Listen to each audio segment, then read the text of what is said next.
Three-quarter mile oval, the front stretch 1,290 feet, the back stretch 860. The banking is at 14 degrees in the corners.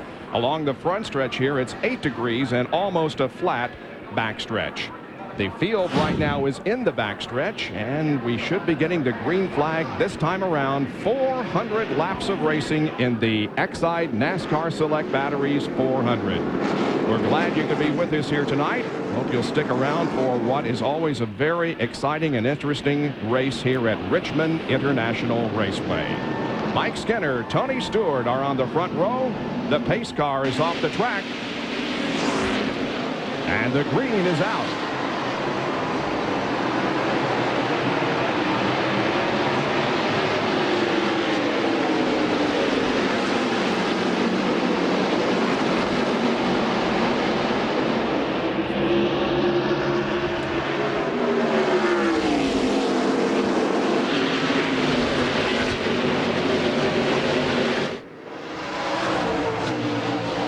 Nobody really moved on that first lap. They came down 2 by 2, but Mike Skinner led. He led 67 laps here in May and has led lap number 1 here tonight.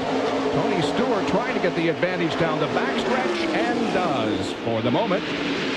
Boy, it looks like Talladega. They're running side by side here after a couple of laps. And Stewart will lead lap number 2. That's the 11th race that Stewart has led in his rookie season. We're on board with Rusty. After a few laps, as these tires get hot and they start wearing, then these cars, all these drivers will start moving up the racetrack, trying to find that grip. Bobby Labonte trying to make it look like he wanted to make it 3 abreast. And Mike Skinner on the bottom of the racetrack goes back in front of Tony Stewart. Oh, and he goes.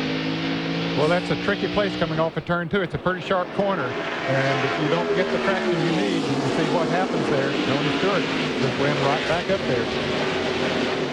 Former Rookie of the Year in NASCAR Winston Cup competition in '97, Mike Skinner doing battle with the driver who will undoubtedly win Rookie of the Year honors this year. Dale Jarrett and Dale Earnhardt Jr. are running side by side. Jr. had the fastest car in happy hour. Started in 21st position, has worked his way up to 17th already, and DJ started 13th. He's back to 18th. He was down on the inside of the racetrack. His car was not working down there, so he decided to move up on the high side, but Dale Earnhardt Jr.'s car seems to be working down there on the low side, so he's moving right on up. Side-by-side battle there between Rusty Wallace and Kenny Wallace for position.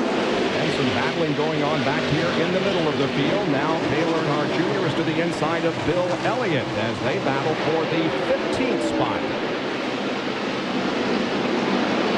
There's a flame coming out of Rick Mast's car, number 98, as he decelerates into the turn. Here's the battle for second place. Mike Skinner hanging on, but on the inside of the racetrack, Bobby Labonte tries to get the advantage, does not. Tony Stewart begins to creep away from everyone. Last lap, he was above 122 miles an hour. Everybody else was in the 121 or 120 area. I saw some smoke back there. I don't know if some cars made contact or if someone has a problem. Back off turn 2, there was... I think Rusty Wallace and Jeffrey Bodine might have been pretty close coming off of turn 2 over there, and they might have touched and just created a little bit of tire smoke. This battle for second continues as Skinner is still trying to hold off the challenge of Bobby Labonte, and right behind Skinner are 3 other cars: Jeff Gordon, Kenny Wallace, and Jeff Burton. Great run for Kenny Wallace in that Square D Chevrolet. Glued between 2 guys who get around this racetrack very, very well, Jeff Gordon and Jeff Burton.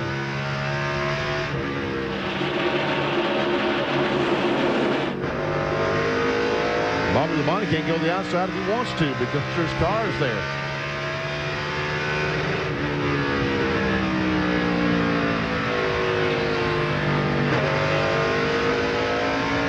Let's get a report from Ray Dunlap on pit road regarding Jeff Burton, who is currently 6th.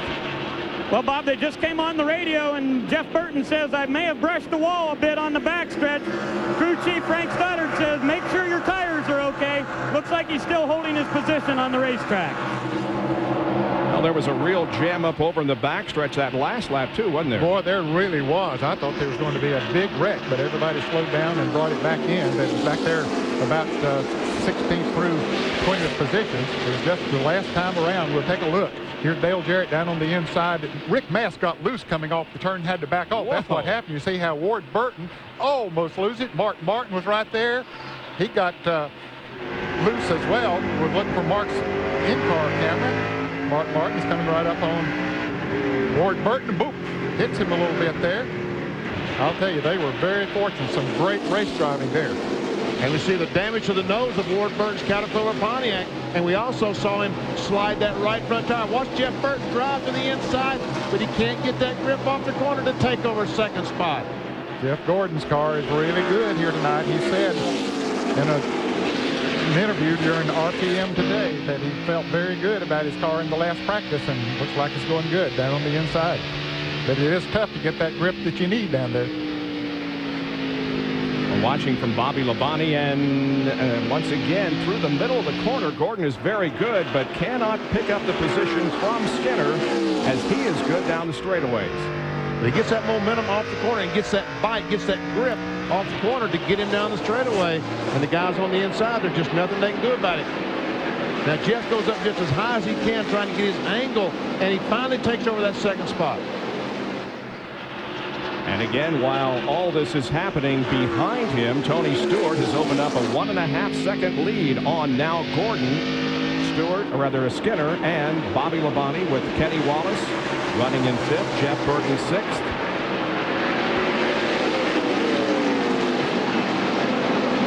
Back to Jeff Burton a little bit ago, we saw him smoke that right front tire almost exactly like we saw Jerry Nadeau last summer at Darlington. Well, there is the leader, Tony Stewart, as now 17 laps have been completed in the Exide Nascar Select Batteries 400. We'll be back with more in just a moment. Gordon is second, followed by Labonte and Skinner.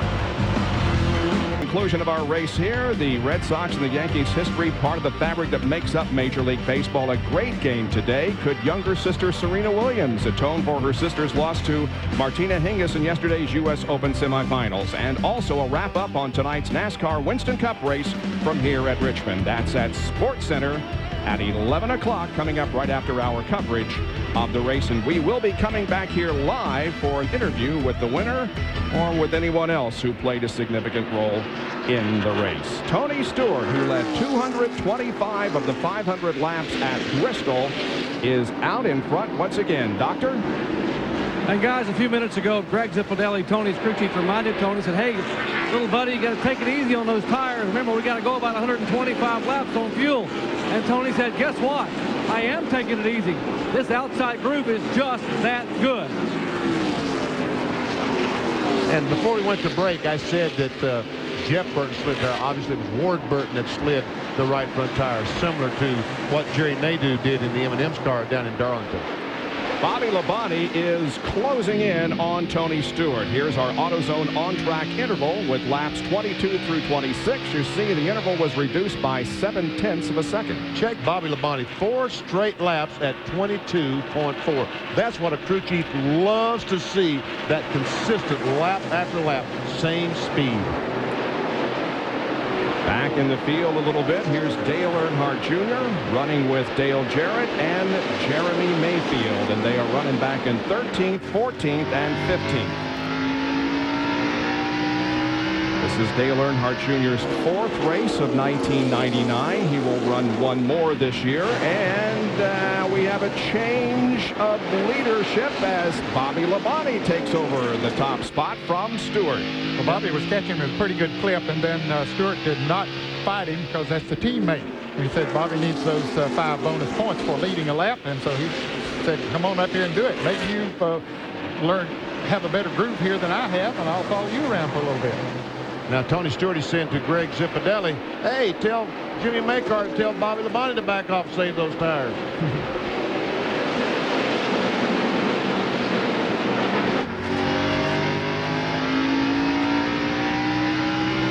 For a taste of the race, here's our State Fair Corn Dogs telemetry with Dale Earnhardt Jr. You see, he goes down to just over 90 miles per hour. And he comes down the front stretch. He'll go up to about 149 miles per hour.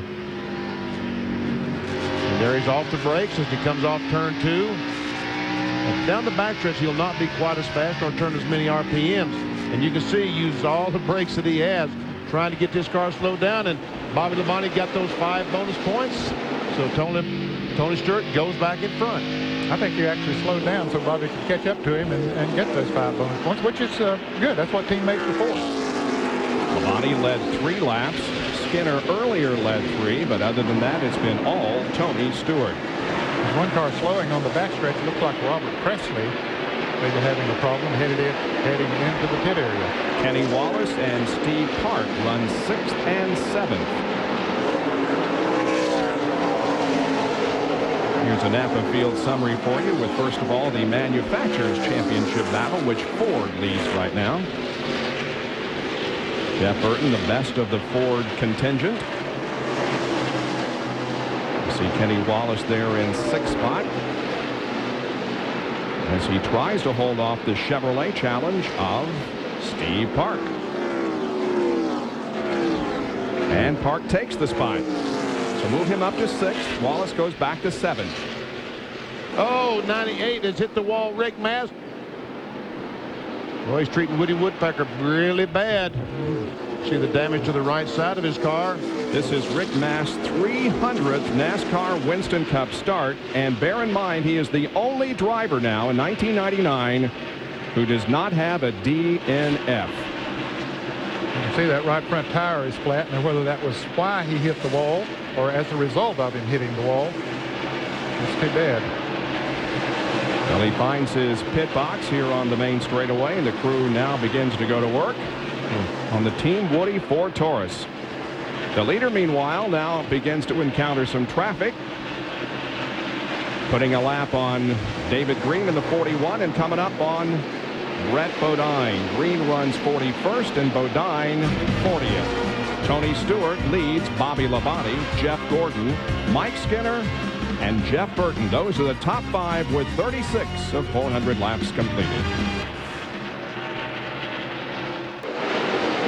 Back at Richmond International Raceway and in Henrico County, Virginia, Tony Stewart continues to lead. Jeremy Mayfield is in a heap of trouble. He shredded that right front.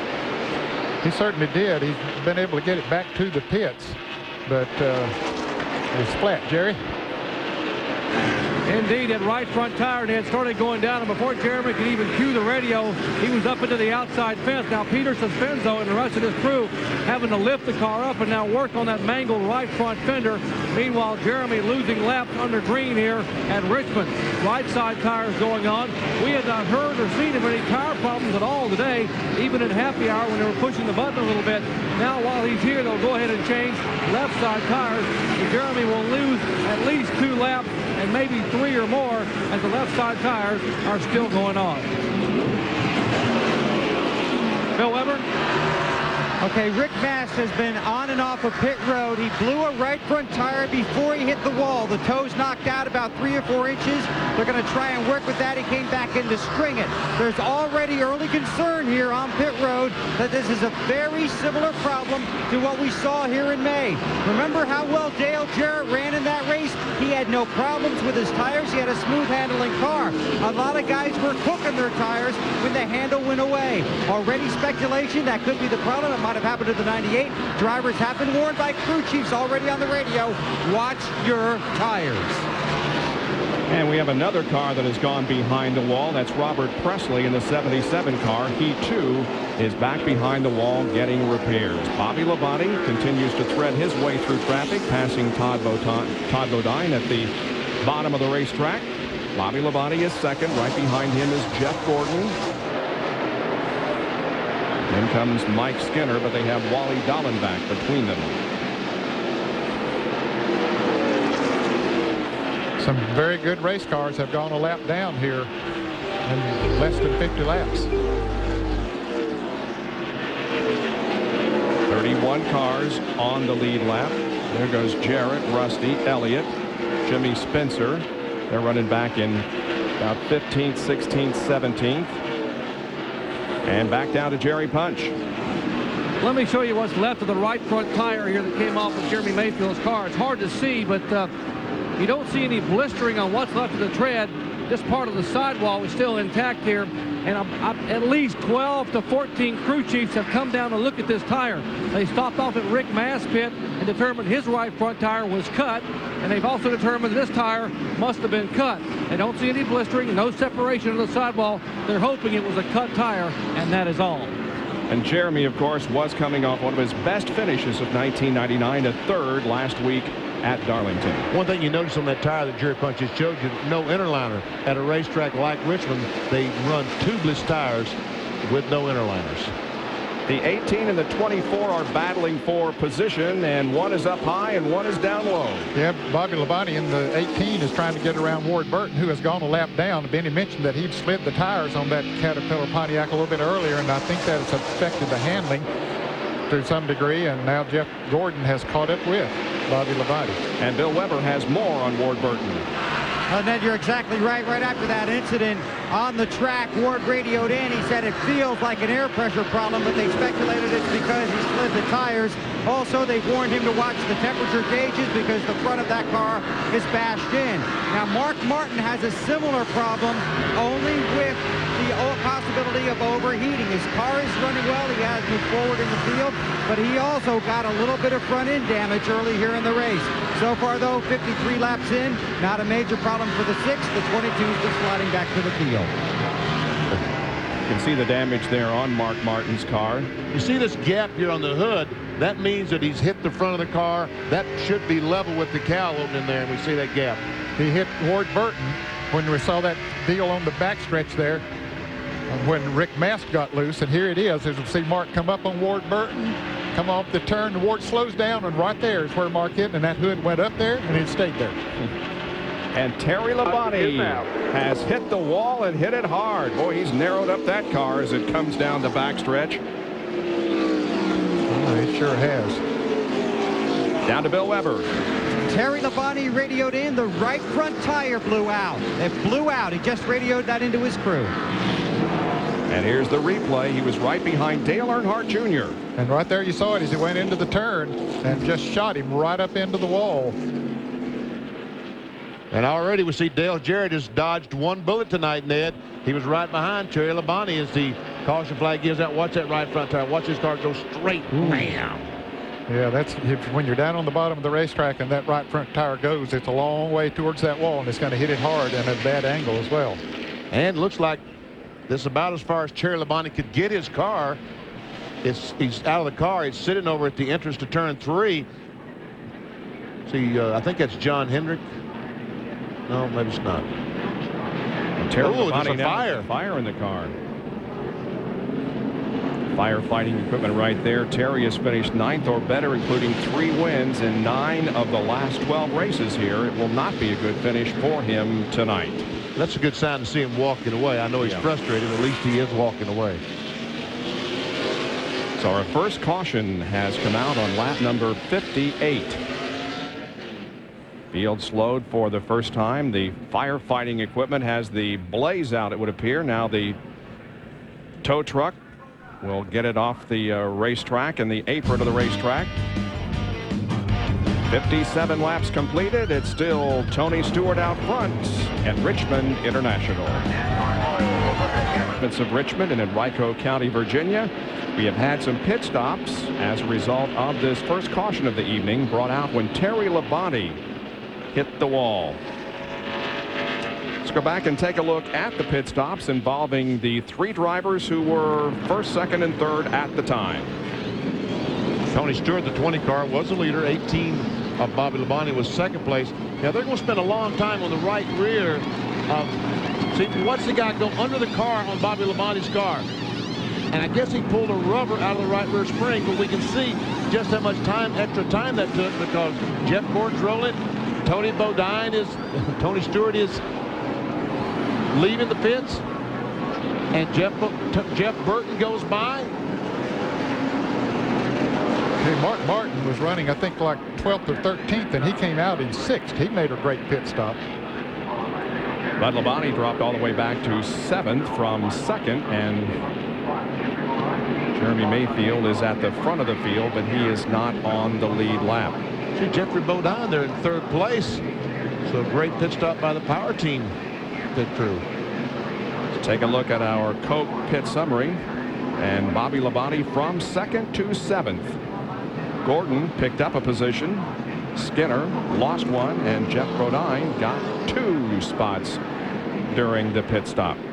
And this is why we are under our first caution of the evening. See Terry Labonte in the Kellogg Chevrolet as he went into turn 3. Apparently the right front tire let go and shot him right up into the wall. And from Dale Jarrett's perspective, he was right behind him. Man, when that right front tire goes flat, just the car goes straight. There's nothing a driver can do. Jerry Punch. Well, the 2 teammates pitting down near me, the 18 and 20 cars, both had exactly the same problem. Tony Stewart had complained of being tight in the middle and loose off, and so had Bobby Labonte. The adjustments, though, were a little bit different. For Tony Stewart, they made an air pressure change in the back of the car to help tighten him up coming off. Now, with Bobby Labonte, as you saw, it took a rubber out of the right rear to tighten him up coming off the corner. So both drivers, different adjustments for the same problem. Let's check in with Bill. Well, let's try to tell you about Jeff Gordon. Obviously, they did not make any changes on that car. The only thing they did make was a slight air pressure adjustment because those were going to be brand new sticker tires. Ray Evernham looked at the right front tire, said there was not a wear problem. They did show a little right rear wear, but right rear wear, which is tough to say. But that they kind of expected tonight. They don't think that's a big problem at all. His car's handling well. They had a great pit stop. Also, an excellent pit stop for Jeffrey Bodine, who's running very well here tonight. No changes to that car, no tire problems on the 60, Ray. Well, Bill, Dale Earnhardt had a good pit stops too. He started in 33rd. He's up to 17th right now. Earnhardt had called in on the radio and he said, I'd really like to put a rubber in the right rear spring, but the crew chief said that's going to take us too long. Let's try to keep that track position. They went down 2 rounds on the track bar on the right rear, but no rubber this time. Earnhardt is going to keep them updated. Should be going back to green before too long. The safety vehicles are completing their work as we get the overhead shot from the Pennzoil Copter Cam, hovering over the beautiful clear skies here in Richmond. Aside from Thursday night when the NASCAR Craftsman Truck Series event was slightly shortened by rain, we've had beautiful weather here. No rain predicted until at least Tuesday. 1 to go, and we'll go back to racing.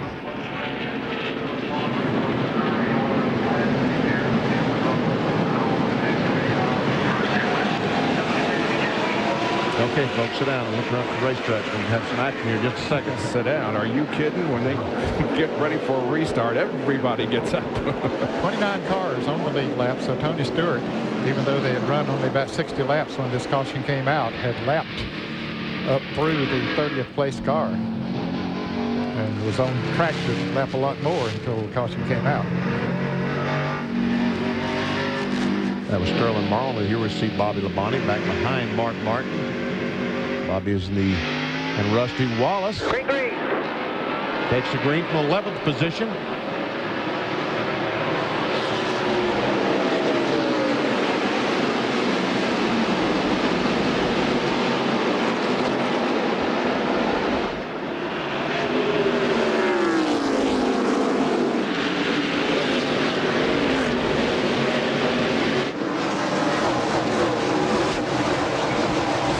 Car Ted Musgrave up in there in 8th position, battling right amongst the leaders. He had a great pit stop. There we see him as Bobby Labonte looking out the back bumper of the Circuit City onboard camera at Ted Musgrave, and he's not feeling well tonight. And Jeffrey Bodine is battling Jeff Gordon for the 2nd position. Jeffrey Bodine made the best move of the race a year ago here at Richmond. He started 42nd and finished 13th, and he's got that power team car running well here tonight, trying to get 2nd from Gordon, but having a bit of difficulty. Even with new tires, it's still tough to pass down on the inside, but it looks like he's pulled it off now. And Jeff Burton has moved up to 4th spot. And there was Mark Martin by Mike Skinner. So despite the damage on the front end of that Mark Martin car, it's running well. Yes, it is. He was coming up through the field even after he got his bump. He was moving right on up through it. He started 20th and got up to about 13th. This is Mike Skinner's view of Mark Martin. He gained 6 positions during the pit stop. He came in 12th and came out 6th. And here's a Napa field summary showing you the points as of now. Nobody in the top 5 moving. Mike Skinner up to 10th. Ward Burton came into this race in that spot. And as Bobby Labonte moves to the bottom of the racetrack to try to get by Skinner, here comes Musgrave up on the outside. Jeremy Mayfield has gotten 1 of his laps back. He's still 2 laps down. And whoa, look at Jeffrey Bodine, will you? On the bottom of the racetrack, he's getting a grip down there. And here comes Jeff Burton to try to get by Jeff Gordon, a battle for 3rd spot. Jeff Gordon's car doesn't seem to be quite as good as it was before, at least on new tires. Ray is with Terry Labonte. You all right, Terry? Yeah. How's the race car?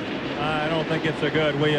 The thing was working good, and I was actually a little bit loose, and I don't know if I ran over something or the right front blew out or what, but it did, and we got in the wall, and I think we're done for the night. There's been 4 or 5 cars in the wall already with the sealer on this racetrack and a new tire. That's always a problem. I don't know. We had some trouble here last time we were here. Some of the guys didn't, but some did, so I don't know. Okay, Terry Labonte is okay. He's walking around down here in the pit. And check Mark Martin out. Man, he goes by Burton, moves into the 4th position. Mark Martin started back in 20th position. Check this out, and has worked his way all the way up to 4th in just 73 laps. That 20th starting position was his worst starting position here since the fall race of 1988. And his teammate Jeff Burton is behind him. They're running 4th and 5th.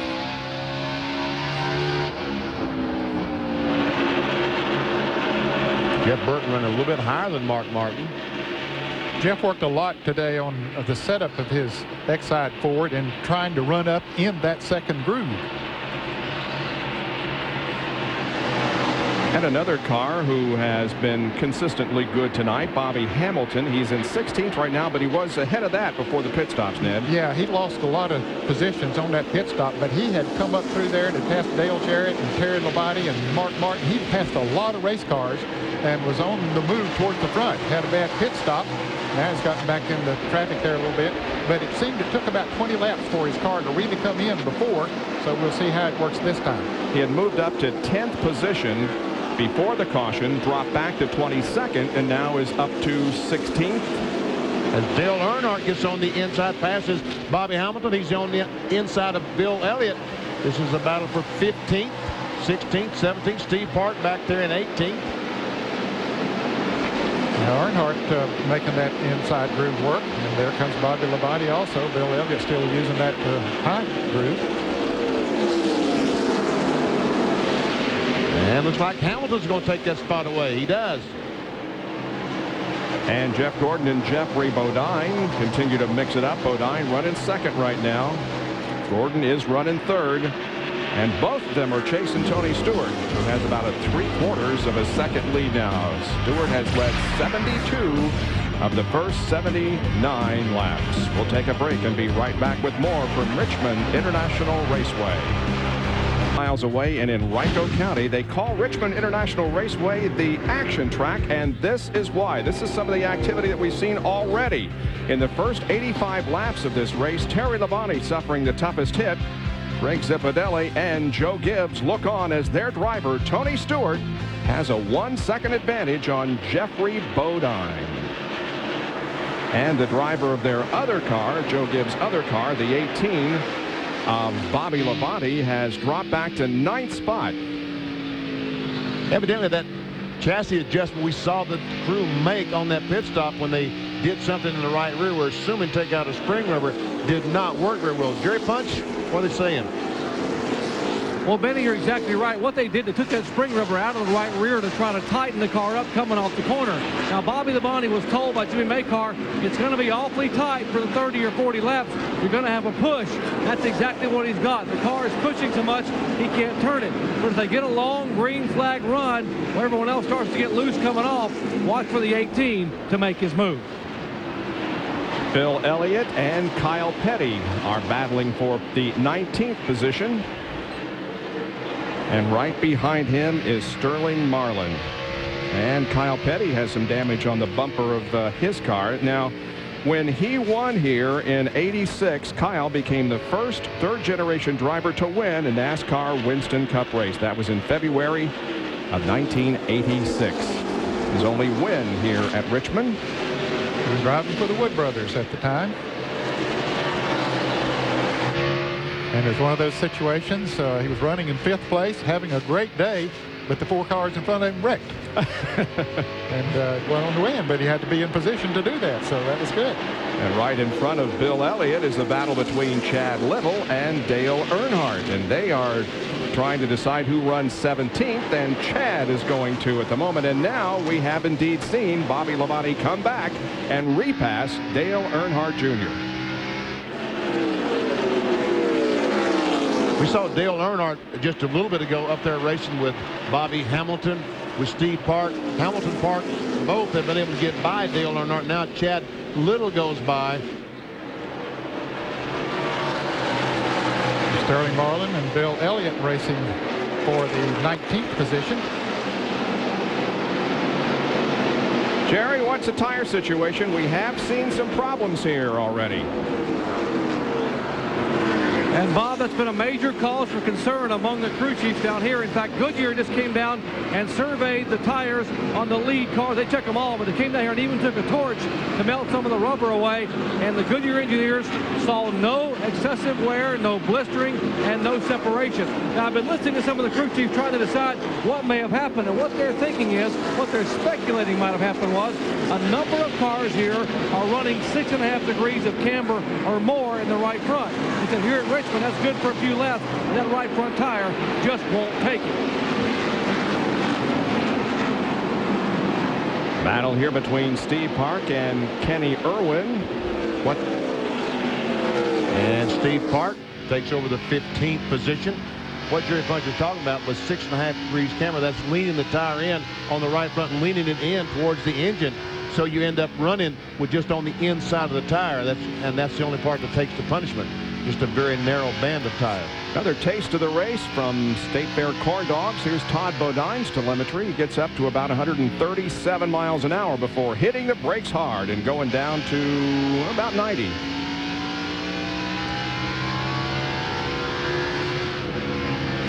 His RPMs are not as high as we had seen earlier on the other car that we looked at, about 8,600 RPMs, but that sounds like a lot, but there's some of them out there that are turning 9,000 or more. And one reason Todd Bodine is not showing the RPM is because he's not running as fast as some of these other cars. Just not getting through the corners, not being able to hit the accelerator and drive it off the corner. Here comes Jimmy Spencer, the Winston car, up behind Bill Elliott. That's up the 20th position. Kyle Petty right behind, watching all this. Spencer looking low, making a good run coming off the corner.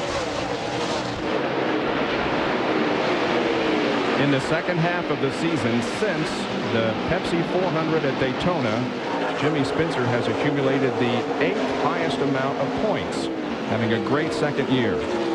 Second half of the season, I should say.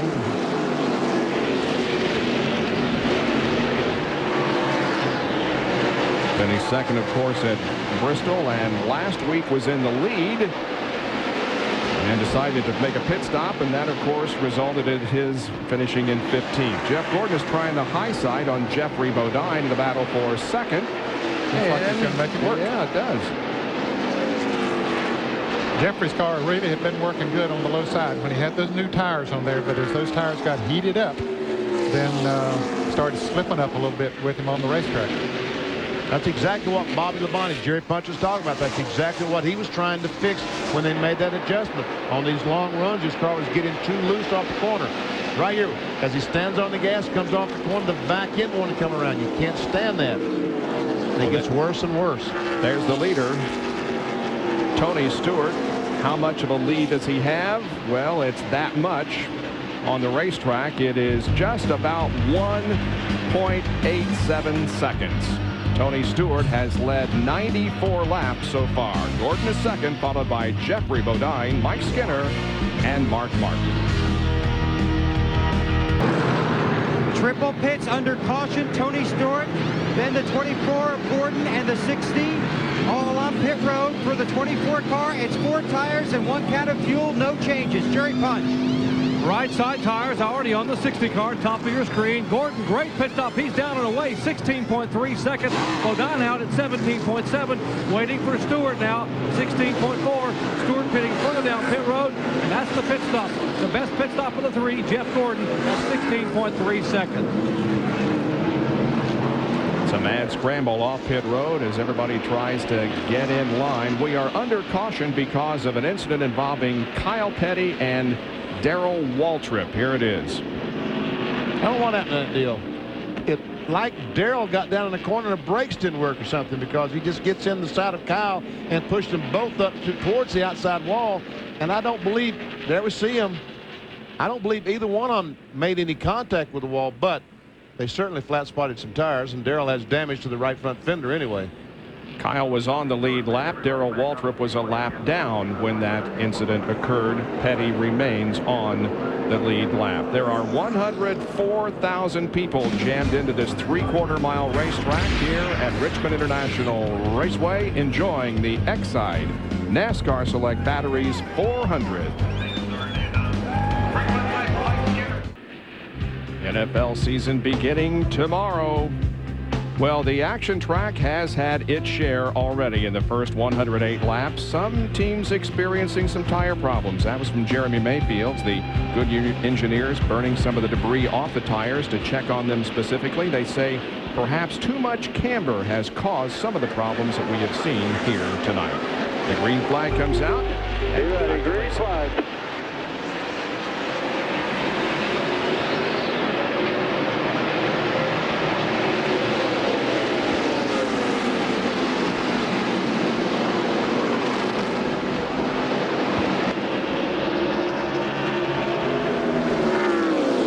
In the 36 car is a lap down in the 30th position. Big news from that team involving Kenny Schrader, who apparently will go to the 36 car in the year 2000. Ray has an update on the 43 and the 8. Ray. Well, Bob, Johnny Andretti gained a couple of spots on that round of pit stops. He's up to 10th now. They took 1 pound of air pressure out of the right rear. John says the car is very good. Dale Earnhardt Jr. was a little bit tight in the middle, so they raised the track bar on the number 8 car. They lost 1 spot on that round of pit stops. I think he went out in 12th. And is currently running in 12th spot as he looks back at Kenny Irwin.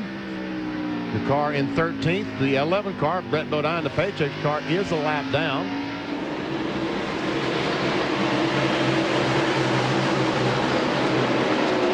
Most of his cars running down on the inside are the lap cars, except Dale Earnhardt Jr. He's been running down on the low side most of the night. Dale Earnhardt on the outside of Kyle Petty. Back in the 21st, 22nd position. And there is Ricky Rudd. He has, as we told you earlier, been ill all weekend. Didn't qualify the car, but is feeling well enough to drive here tonight. That 01 car is Ron Hornaday, a track phone car out of Felix Amata's stable. Already a lap down in 38th spot. 4th, 5th, and 6th. The 60 of Jeffrey Bodine, the 31 of Mike Skinner, and the 99 of Jeff Burton. And right behind them is Rusty Wallace in 7th place. And right behind Rusty is Dale Jarrett. He picked up the spot on the pit stop. Even though Rusty beat him out of the pits, he was running in front of him. But Jarrett beat Bobby Labonte out also, so a little shuffling around during the pit stop. 14 straight top 10 finishes here at Richmond since this race in 1992 for Rusty Wallace. He and Mark Martin have, for the most part, owned Richmond International Raceway in the past few years.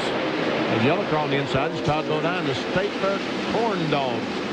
Pontiac. There's Dale Jarrett, Bobby Labonte trying to get by Todd. Todd gives them plenty of room, so they both do get by. And here comes Todd back on the inside of Labonte. Rusty Wallace is really trying to make that bottom groove work. I think he realizes if he could find something down there no one else could find, he would have a huge advantage. I think you're right. If he can make it work. Joe Nemechek, Dale Earnhardt, Kyle Petty, and Ricky Rudd. 23rd, 24th, 25th, 26th, and on back. On back includes Johnny Benson. Also Ken Schrader and Jimmy Spencer. And they are the last cars on the lead lap. Spencer running in 29th spot.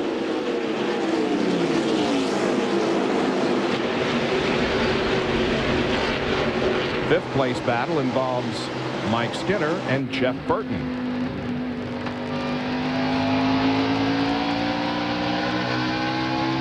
And looking at that battle is Rusty Wallace. He's right there on their back bumper. Now the back bumper, the Lowe's Home Improvement Warehouse Chevrolet. He looks back at the 99 cars. They're going by Wally Dallenbach, the other Budweiser car. Dallenbach is in 31st. He is a lap down to these guys, as is the 36 car of Jerry Nadeau, the M&M's car. Burton looks to the inside. Nothing doing.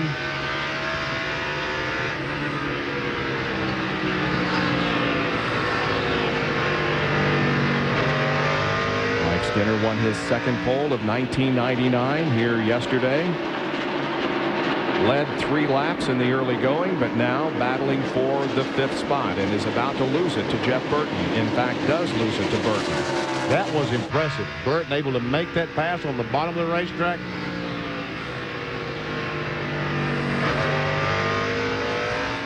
Now Rusty Wallace comes up there and said, well, if Burton can do it, let me try it. Jerry Punch has more on Mike Skinner. Guys, Mike has radioed to Larry McReynolds and say that the car is just too free in the middle of the corner and then very free coming off. He wants them to go back to their original air pressure next time by and make a track bar adjustment. So obviously the adjustments they've made are not to Mike's liking. So I bet Larry said we'll go back to where we were at the beginning on our next stop. There's Larry McReynolds calling the shots for Mike Skinner. The last pole winner to win a race here at Richmond International was in 1988. Davey Allison. That was the very first race on this 3/4 mile racetrack. Rusty Wallace just backs off, lets Bobby Labonte go rather than waste time racing side by side with him and losing ground. He decides to let Bobby Labonte have that position. He made an adjustment on Bobby Labonte's car, and it seems to be working much better than it was before that last pit stop. Tony Stewart just continues to set the pace here. His advantage is now 1.17 seconds over Jeff Gordon. 125 of 400 laps completed. Back at Richmond International Raceway, 3 guesses. Who does that boot belong to? The King. Is there any doubt? No, it's the King. The King, Richard Petty. It's always nice to see stars from other sports enjoying NASCAR Winston Cup racing, and we have a couple of former NFL players. There is Charlie Taylor That's Tony and Dorsett. Tony Dorsett in the 43 pit. Both the Petty cars this weekend have the players incorporated on their cars, advertising the products that these guys endorse. Charlie Taylor. Ray Dunlap has more. Bob, what a day it was down here in the media center. A bunch of great NFL players. Over in Kyle Petty's pit, we've got Dick Butkus, Willie Lanier, and L.C. Greenwood. All the time when I grew up, I was a big Pittsburgh Steelers fan. It was a big thrill for me to meet L.C. Greenwood today. But a lot of great players down here rooting on the 43 and the 44 car. That's really cool to see these guys coming over here and enjoying racing. And of course, this season begins tomorrow. We've got a big game for you at 8:15 tomorrow night as we begin our Sunday night coverage. Great rivalry as the Cleveland Browns are back, and they're going to be battling the Pittsburgh Steelers. NFL Prime Time begins the coverage at 7:30. That takes you right up to the kickoff at 8:15 tomorrow night on ESPN. For more, log on to ESPN.com, part of the Go Network, go.com.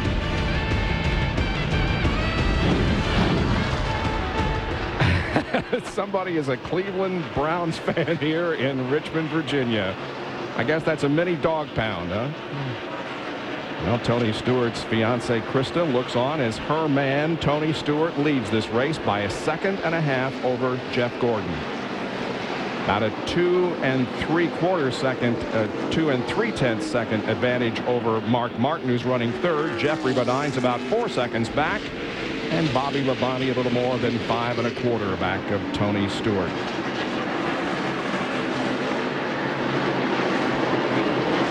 Chad Little just able to get by the Kenny Wallace car. That's Chad, the green John Deere car, Kenny Wallace. And back there, that's the battle for the 14th position as we see Ted Musgrave in the Remington car and also Sterling Marlin behind these guys. They're running about a half a lap behind the leader. Chad Little had a good run here last year, finished up in 12th position after starting 23rd.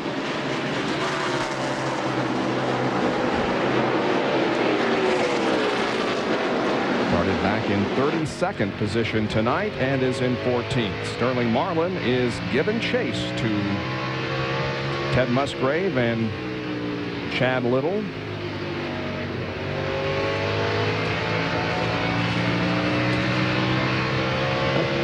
Let's check out the taste of the race from our folks at Bryan Foods.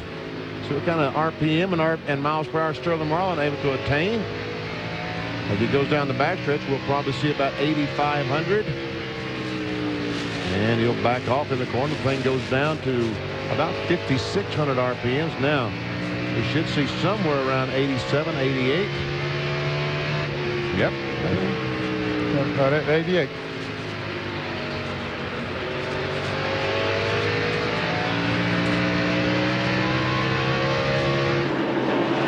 Sterling running in 17th position.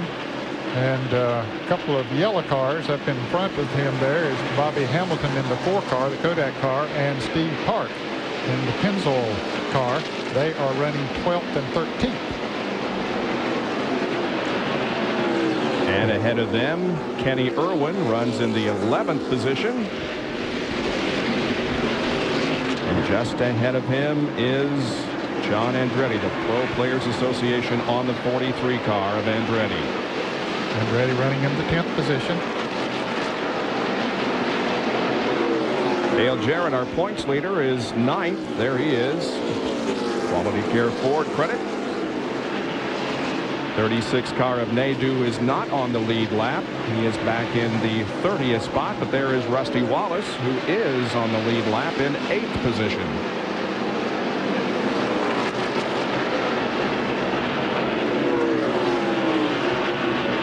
Right in front of Rusty Wallace is Mike Skinner, a pole sitter in the Lowe's Chevrolet. There he is.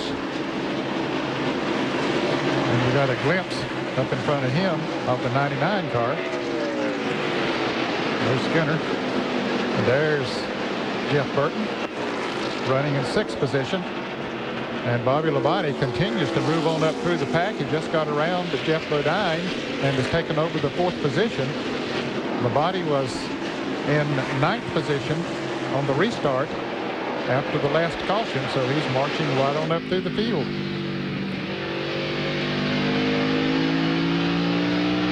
Bobby Labonte just a bit faster than Jeffrey on that last lap. But not quite as fast as Tony Stewart and Jeff Gordon. There's the Jeremy Mayfield car. He's not on the lead lap.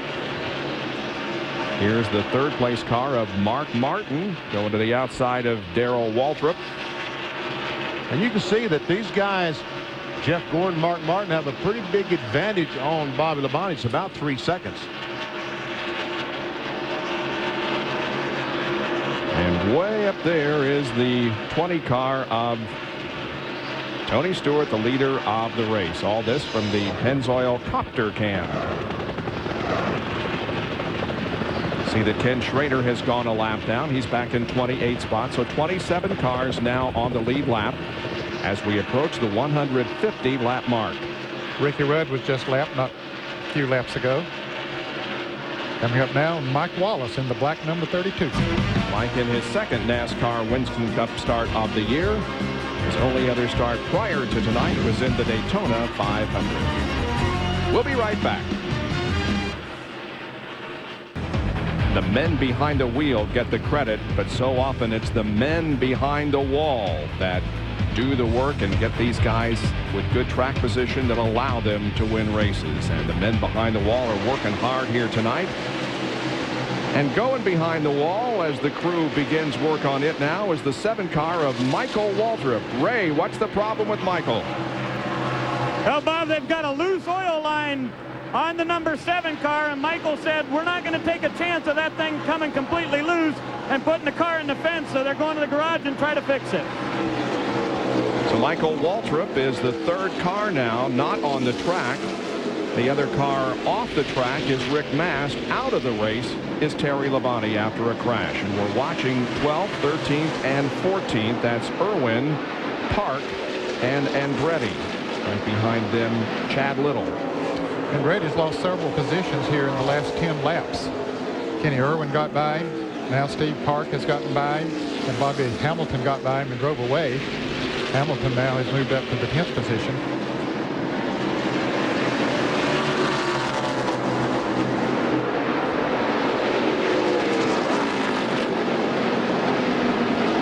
Saw quite a bit of smoke coming from that 7 car, and if the oil line was loose, it may have put down some oil on the track. There is no caution, and really we haven't seen any evidence of oil on the track. Michael was able to get down out of the groove very quickly. He did, and haven't seen any cars doing any extra slipping and sliding. We saw King Richard there a while ago, the owner of the 43 car. Linda Petty, his wife, we understand, fell and broke her arm a few days ago. We'd like to wish her a speedy recovery. As you can see there, Rusty Wallace has passed Jeff Burton, has taken over the 7th position. Ooh, what's that all about? John Andretti's car wiggled bad off turn 4. Tony Stewart is just coasting along. Interval 1.66 seconds, and really it hasn't varied from that over the last 20 or so laps. Been pretty consistent. And very, very consistent. You see there's the 2nd place man of Gordon. There's the 3rd place man, Mark Martin. The others coming through. You see them. And Dale Jarrett just picked up another spot, moving to 8th position, getting by the 99 of Jeff Burton. And Jeff Burton, I've noticed he's running higher than anyone on the racetrack. It's like he really is desperately searching for some grip on that Exide Ford. Boy, you got to give a call to Bobby Hamilton, who's got that car running well tonight, up in 10th position. He's the one just behind Burton. From Jeff Burton's bumper cam, little damage there on the front end of the Kodak Chevy. He just ran into somebody, that's all. Yeah, he's been in some close quarters here tonight. He's passed a lot of race cars. He's had gotten up in the top 10 earlier, and then he had a bad pit stop and lost some positions and came back up through there again, and here he comes again. On these long runs, his car seems to be good. Well, he's had 7 top 10 finishes here in the last 9 races, and he's up in the top 10 again, back in 9th. His last top 5 finish came here in the spring race. He finished 4th.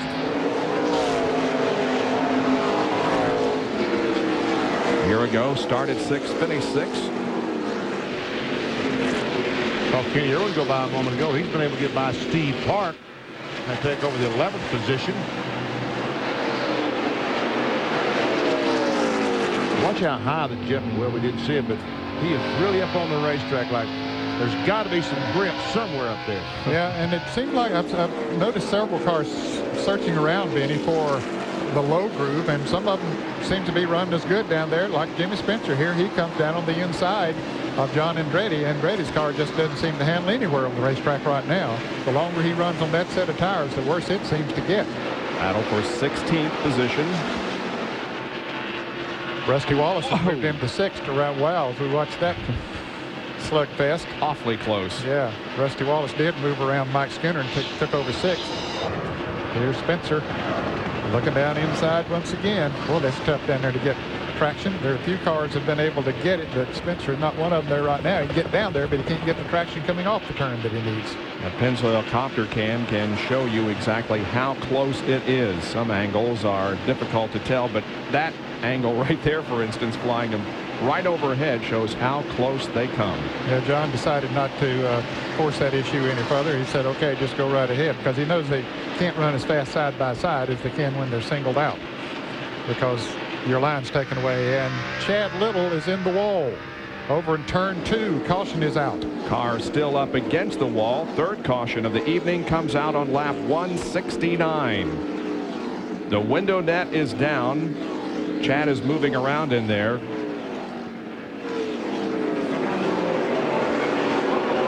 Scrambling to get out of the race car. The 21 of Elliott Sadler trying to, and apparently successful in getting his lap back.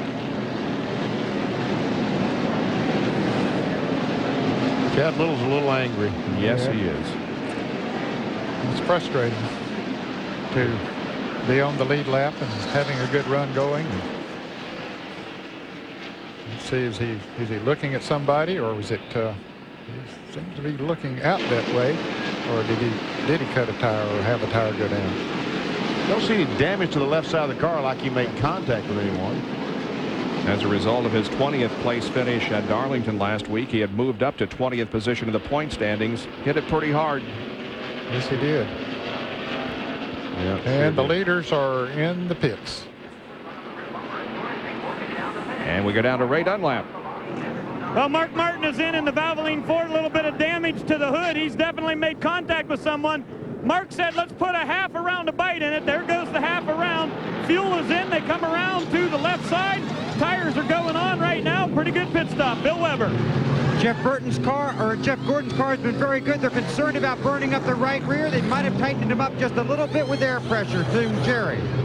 Not a single change on Tony Stewart's car, but a lot of changes going on in the car right in front of him. The 31 of Mike Skinner. Stewart now left side tires on. He is down and away, and he will be the first off. Then Bobby Labonte, then Jeffrey Bodine. Jeff Gordon won the battle off pit road, though. Mark Martin second. I think Tony's going to fall back into at least third position here. Wow, that's going to be interesting to see. Tony Stewart passing somebody. Other than the lap car? Yeah. Not something that we have seen a great deal of here tonight. The caution out on lap number 171, as others now not on the lead lap make their pit stops. Back in just a moment with more of the Exide NASCAR Select Batteries 400. Jared Benny Parsons, Bill Weber, Ray Dunlap, and Dr. Jerry Punch rejoining you here at Richmond International Raceway for the 25th event of 1999, the Exide NASCAR Select Batteries 400. Chad Little's car being removed from the racetrack. Well, Tony Stewart did lose the lead. He'll come out in third position. Jeff Gordon is going to be the leader. Mark Martin picked up a spot. Bobby Labonte stayed the same, and so did Jeffrey Bodine. Down to Jerry Punch. And Bobby Labonte's pit stop, guys, remember they've taken that rubber out of the right rear before, and the car was a little bit tight. Well, it was still tight in the middle, but the car was too free getting in the corner and a little free coming off, so they put a round of wedge in it, hoping to help him getting in and help him be able to use that throttle coming off. So one round of bite in the 18 car. Let's check in with Bill. Well, an outstanding run this evening for Jeffrey Bodine. In fact, he continues to run at the front of the pack. Now, this is a brand new race car that they just built. One of the programs that they thought was lacking in their entire operation was their short track program. So they finally got around to building a short track car, tested it, then brought it here. He was tight in that run early, then loosened up later. They tightened him up a little bit on that stop, sent him back out. Good run for Jeffrey Bodine. Here's Ray Dunlap. Well, Bill, what a great night it was for Dale Earnhardt Jr. last night here, winning the Busch Series race, but tonight he's had a good bit of trouble. The team was late getting the car out onto pit road for the lineup today, So they've told them that they are going to take some test time away from them, or practice time away, when they go to Atlanta, because they didn't have the car out there. Then they just had a real long pit stop, a 21.6 second pit stop. Little Lee stalled the car when they put it down. Things not going that great. And to add to that, his brakes are going away. He is, however, one of the 20 cars still remaining on the lead lap. Dale Earnhardt Jr. is shown in 18th position. We'll take another break before the restart here at Richmond. They have just taken the green flag to restart. On lap number 178, we have 9 laps of caution. Jeff Gordon is the leader with Martin second and Stewart third. Off the smoke from out the exhaust of Joe Nemechek's car, like he missed a shift or something on that restart, but certainly didn't lose much ground if he did. 75 car of Ted Musgrave had a good run going. He did have to come back in the pits during this caution for loose lug nuts. Has dropped him all the way back to the last car on the lead lap in 20th spot. Kenny Irwin must have had a pit problem as well, because he's back in 19th. And look at this mess up front there as Tony Stewart goes by Mark Martin down on the inside. And Stewart passes and gets back one position that he lost in the pits. Now he sets his eyes on the leader, Jeff Gordon. We saw at the bottom of the screen there Rick Mast coming out of the pits. He's been off the racetrack for quite a while, but as you said, he's the only driver that's finished all the races this year. Yep. So I guess he wants to keep that stream going. Well, he's 142 laps down, but back in the hunt. That doesn't pay anything, but, you know, it's prestigious. And Ned, the 28 car, did have to come back in for loose lug nuts also, so that's why he is back near the end of the lead lap.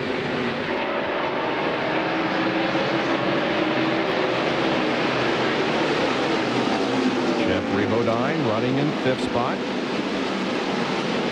Alongside Joe Nemechek. Mr. Wallace in 6th there. And the Earnhardts back there running together on the racetrack. They were 17th and 18th, but right now there's a battle for 3rd. Bobby Labonte trying to take it away from Mark Martin.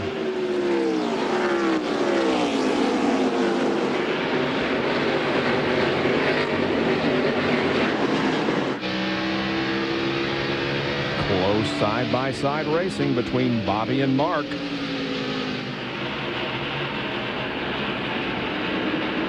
And Labonte on the bottom finally makes the pass.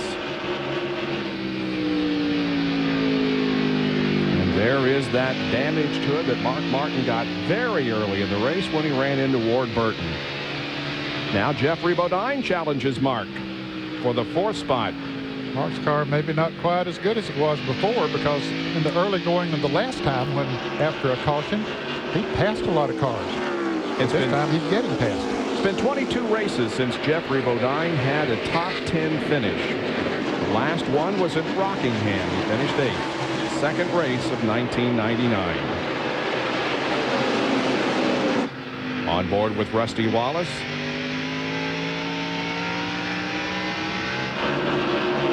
Mark Martin gets that run down the backstretch, maintains that position on Jeffrey Bodine. I think that Mark Martin, when Bobby Labonte got by him, I think when Bobby squeezed up in front of him, that Mark Martin backed off the gas to let Bobby Labonte go, and I think that cost him his momentum and allowed Jeffrey Bodine to get alongside of him, and then those guys running side by side, not quite as fast as the leaders.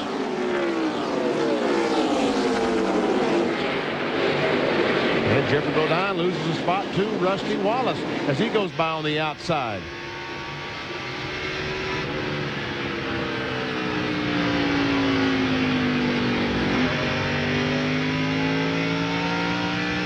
Wallace has the best finishing average of any driver here tonight, 5.4. Tony Stewart has caught Jeff Gordon. Didn't take him long. No, it didn't. Boy, does he have a great race car tonight.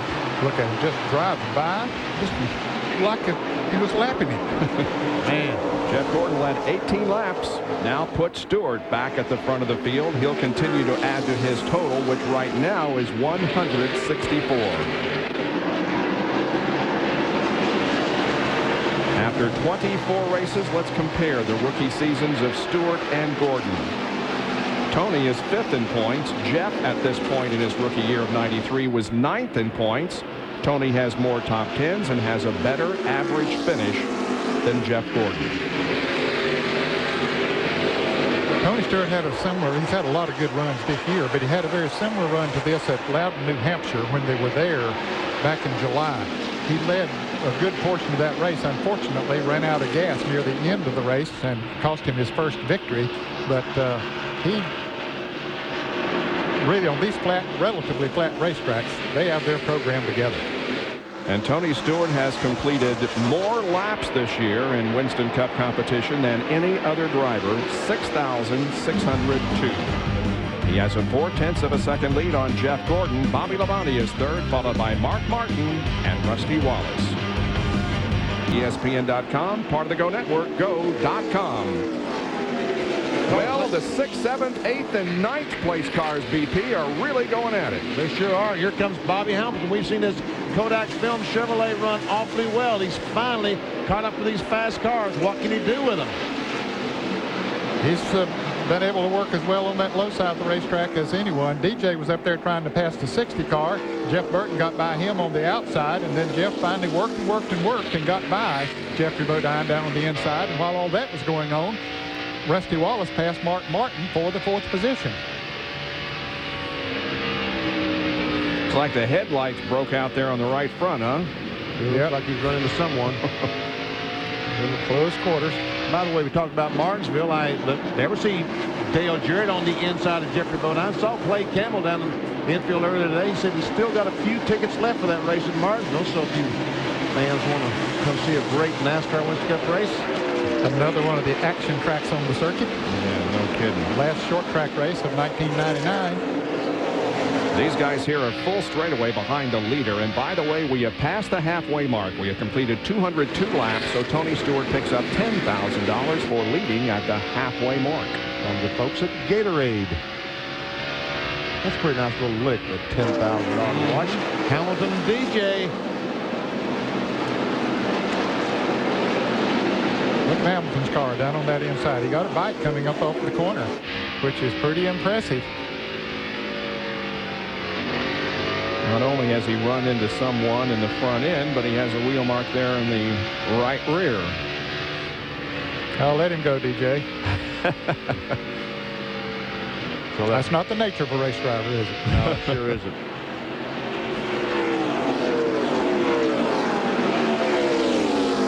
Remember Michael Waltrip went behind the wall a while ago with some smoke pouring from that car and the oil line broken, but the 7 car rolls down pit road and is about to rejoin the action. He'll be about 53 laps down. Another bump from Hamilton as he takes the spot from DJ. Told you I'll let him go.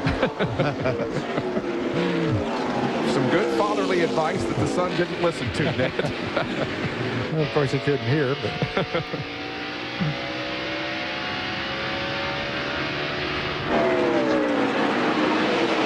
That was a battle for the 7th position. That's worth another look in real time. Going down in the corner. Ooh, just touched. Is that what is called rattling one's cage? yeah, just a little bit, yeah. But that was okay. I mean, he'd been racing him hard. Just a little bit of a touch there. That's okay to do that kind of thing. Well, here's Tony Stewart now, whose lead over Jeff Gordon isn't all that much. In fact, it's only about 0.4 of a second. Wow, Jeff Gordon closing right in. Down to Jerry Punch. Well, we saw Tony Stewart have a problem in the pits for that last pit stop. In fact, he was the 3rd car on the racetrack. The problem he had was they had a lug nut fall off on the right front. Now, the car is handling real well right now. They don't have a problem with the fact they've made no adjustments whatsoever on the car. The biggest concern they've had is their pit stop. Tony is very, very concerned about stalling the car when he comes down pit road, and so he's coming in so slow to keep the motor revved up. He's throwing the timing off from the pit crew. So we'll watch his next stop. Let's check in with Bill. About 30 laps. At that point, the 24 was in front of the 20 car. But Jeff Gordon gave up that lead, and when Tony Stewart went by him, Gordon got on the radio and said, Look at him go. and he can look up in his rearview mirror and the crash here on the front straightaway right in front of Jeff Gordon and the leader, but they get by. That's Ward Burton, whose car is right in the low groove of the racetrack past the start-finish line. Tough night for Ward, involved in the bump with Mark Martin very early in the race, and now crashing here on lap 212. Here comes Tony Stewart around, and Darrell Waltrip is trying to get one of his laps back. And he does. Tony Stewart slows down and lets him go by. We saw Jeffrey Bodine slowing. What was that all about, Bill? Well, on Jeff Bodine's car, they thought they had an ignition box problem. They changed ignition boxes, and now they believe the problem is in the engine compartment. So they're going to bring him in. They're going to have to go under the hood here on pit road. But great run for him through the first 200 laps. But now Jeff Bodine with problems. We take a look at this crash involving Ward Burton. Never see Ward coming off the corner. All of a sudden it just goes around. The back end just comes around. And there comes Tony Stewart, the leader, and Jeff Gordon, who running second. They hit all that smoke, and Tony Stewart looks like that he's headed right into him, but he comes to the low side. I'm sure his spotter told him to go low, and Jeff Gordon's spotter told him to go high, and now all the leaders are in the pits. Pit stops on lap 214. Bill Weber. They have warned Jeff Gordon just to be careful with his tires. Other than that, no major changes. They do bump up the spoiler a little bit. Right side tires around. They whip around to the left side. They'll put on the left sides. The fuel is in. They clean the windshield. He's almost ready to go. Revs the engine. He's on his way toward Jerry Punch.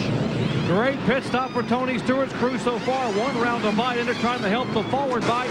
Stewart is down and away, but Gordon and Labonte will beat him out to pit road. And Mark Martin, so Tony's going to fall into fourth position. And look at Mike Skinner sit there and just lose position after position. He must have gone back to the 16th, 17th position. All right, now from the Pennzoil copter cam, we're going to watch both Jeff Gordon and Tony Stewart get through this incident involving Ward Burton, and both had to hit the brakes. Gordon goes high and Stewart goes low. Both of them not involved in the Ward Burton accident. His car is being pushed back behind the wall. We'll be back in just a moment with more from Richmond International. As they tell me, Trot Nixon had a home run today. So, wife, that's the husband of Catherine Nixon, one of the folks in our truck there. So congratulations, Catherine and Trot. By the way, thanks for the autographed baseball. 217 laps in the books, and we are about to go back to racing here at Richmond International Raceway. It's Jeff Gordon, Mark Martin, Bobby Labonte, Tony Stewart, and Jeff Burton. 1 through 5 as the green is about to fly. Green, green, green.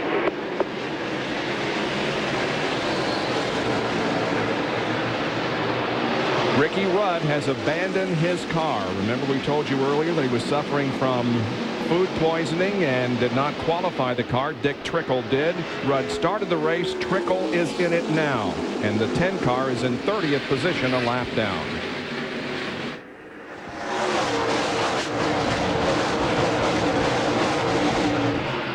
And Jeremy Mayfield, the 12 car, trying awfully hard to get one of his laps back. He is a couple laps down. Right now, he's in front of the leader. Had a flat tire early in the race and has never been able to make up. He got 3 laps behind and has tried several times. That time across the line, he was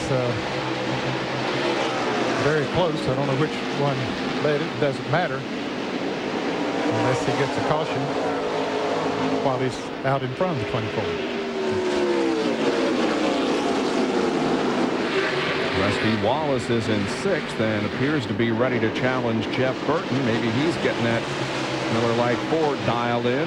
Yeah, he had moved up through the pack. He had passed Mark Martin, and Rusty seems to be, his car seems to be better now than it was earlier in the race.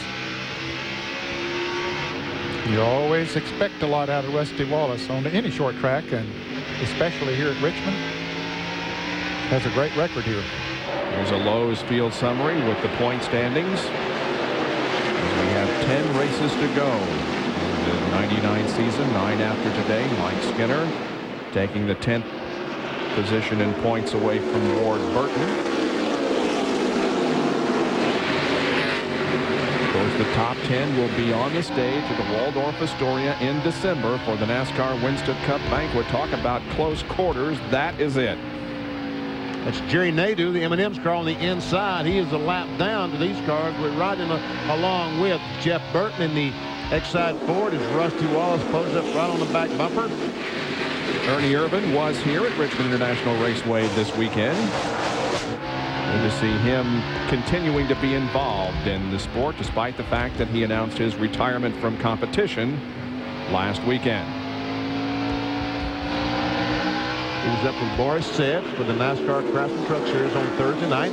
As a matter of fact, he stayed all weekend. I saw him down at the church service earlier today.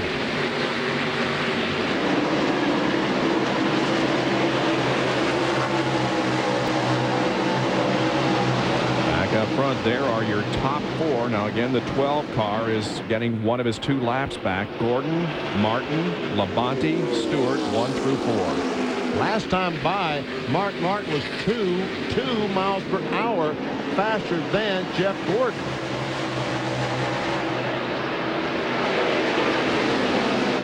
And that time Bobby Labonte was the 99 car. Jeff Burton was the quickest car. Yep. Well, we'll let you all see who's fastest this next time as we check the speeds as they hit the line.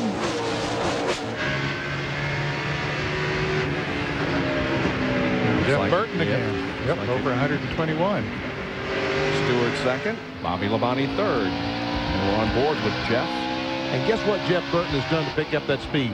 Watch this. Watch this. He's on the bottom of the racetrack. The guy who's been running higher than anyone else has now gone to the bottom of the racetrack. Dale Earnhardt is also on the bottom of the racetrack as he tries to take 9th away from Marlin. Bobby Labonte goes to 2nd, passing Martin, and so does Tony Stewart. Mark Martin's going to lose 3 positions here if Jeff Burton gets by. He moves down to the inside. Burton does, trying to take over the 4th position. He has it. Martin dropping back now to 5th.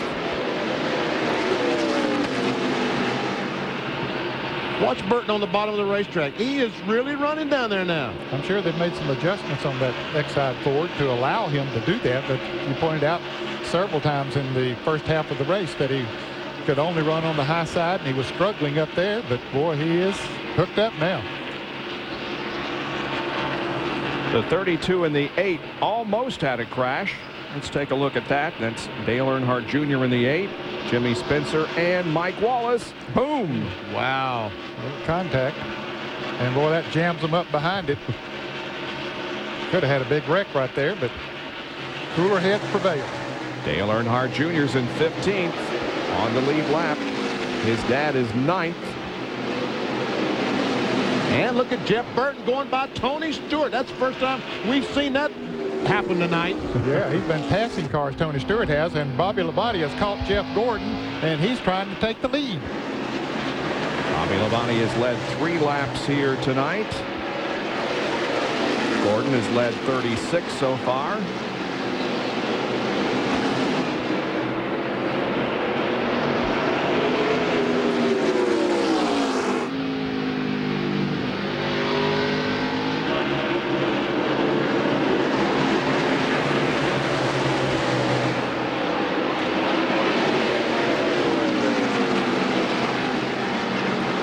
Still hasn't been able to do it.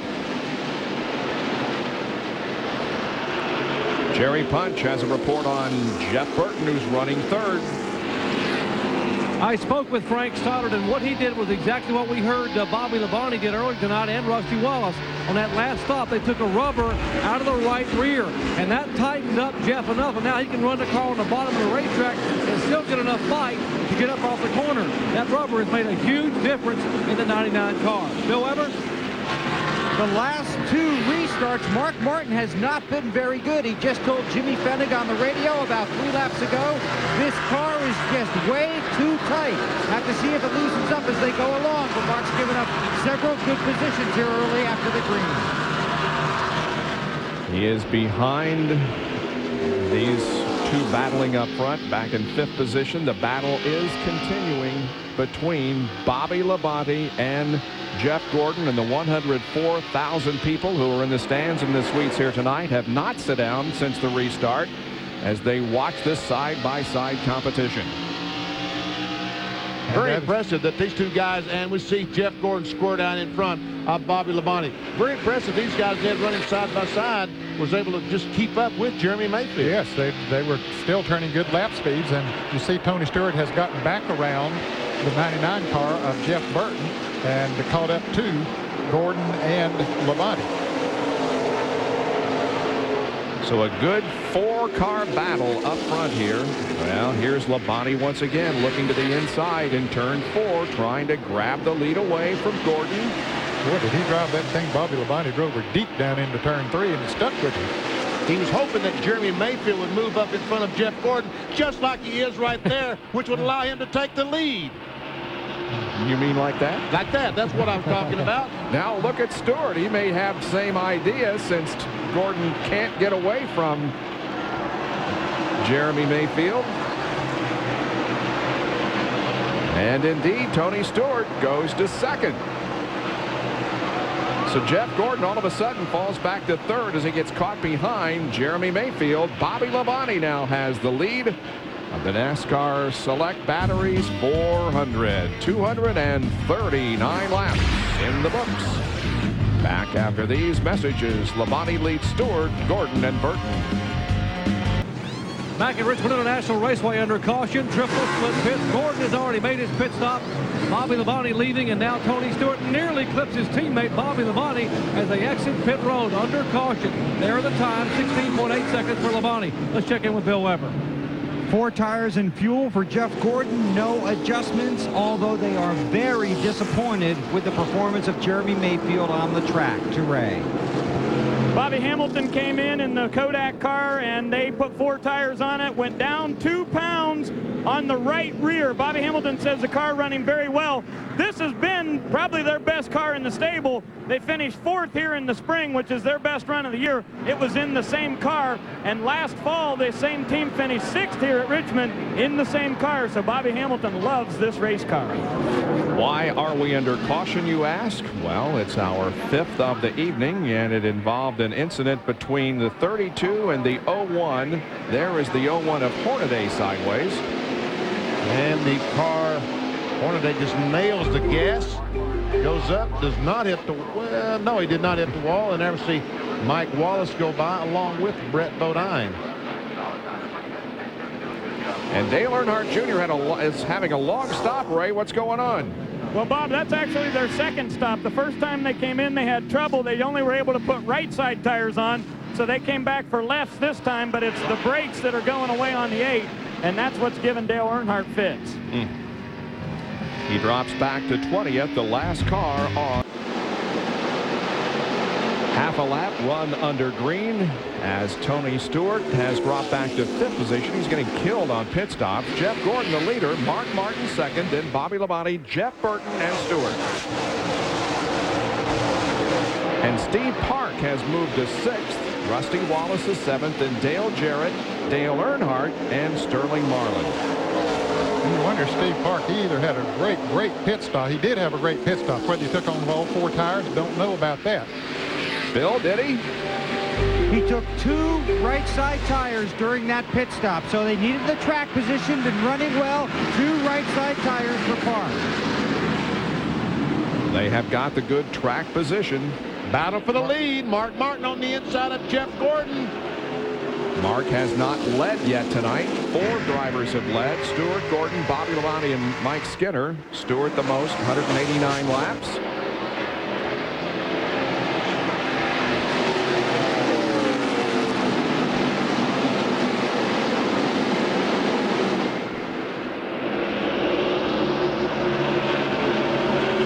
Martin, you see they've got green wheels on that 6 car this time. Apparently off of the car of Chad Little, who crashed a little bit earlier. Wow, Mark Martin came off the corner loose, squeezed up almost in the side of Jeff Gordon.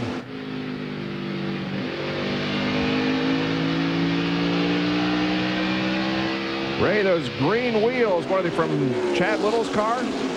Yeah, they sure are, Bob, and the reason is Mark's car is so loose they just have not been able to get a set of tires that works. So they thought maybe by getting a set from Chad Little, they might be a little better.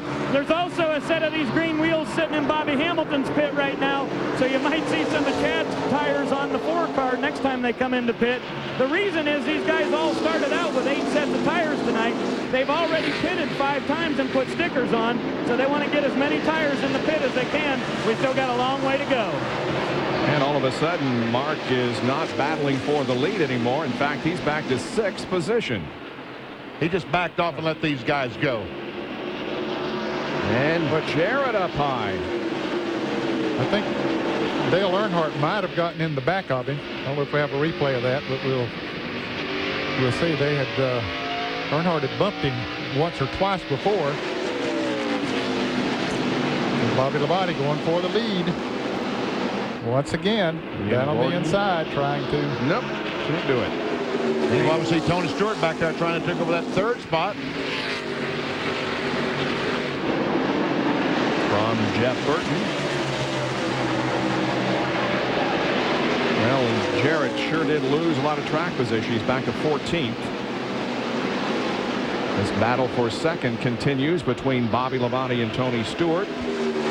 We'll show you the replay that involved Dale Jarrett just as soon as this contest for 2nd is decided. Which is going to be a contest for 1st before long. As Tony Stewart goes by both those cars and now goes up to challenge Jeff Gordon for the lead.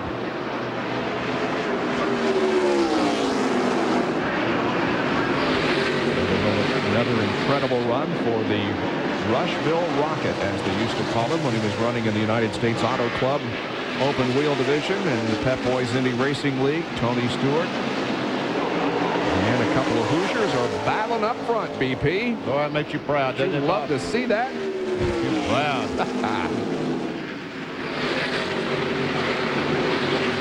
Around and round they go, side by side. But Tony Stewart, every lap, seems to be getting just a little bit more of an advantage.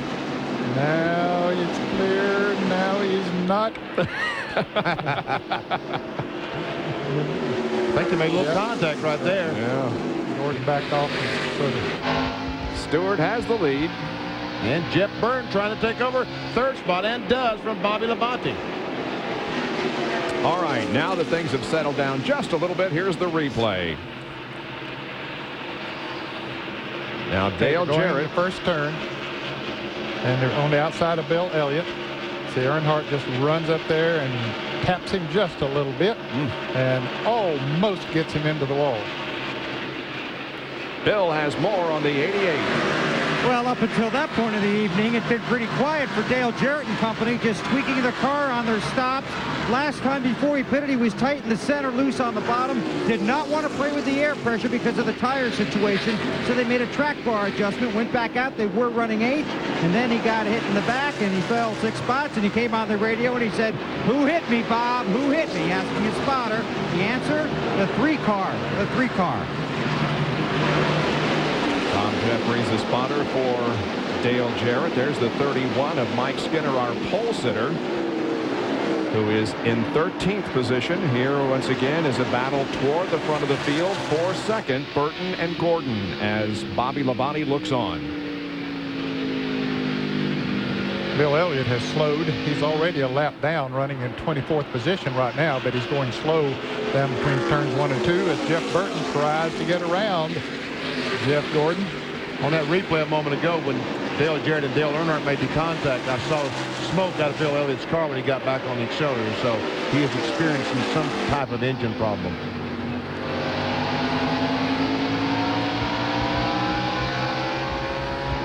Well, Tony Stewart has now locked up the 5 bonus points for leading the most laps. Led the most at Bristol, has led the most here tonight.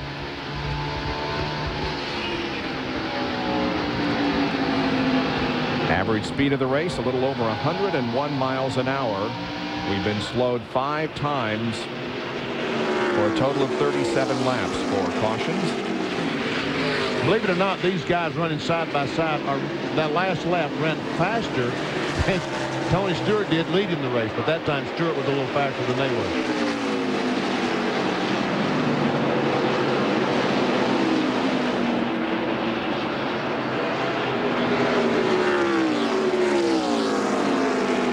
a 1-second advantage for Tony Stewart as we have completed 264 laps. And we'll be right back.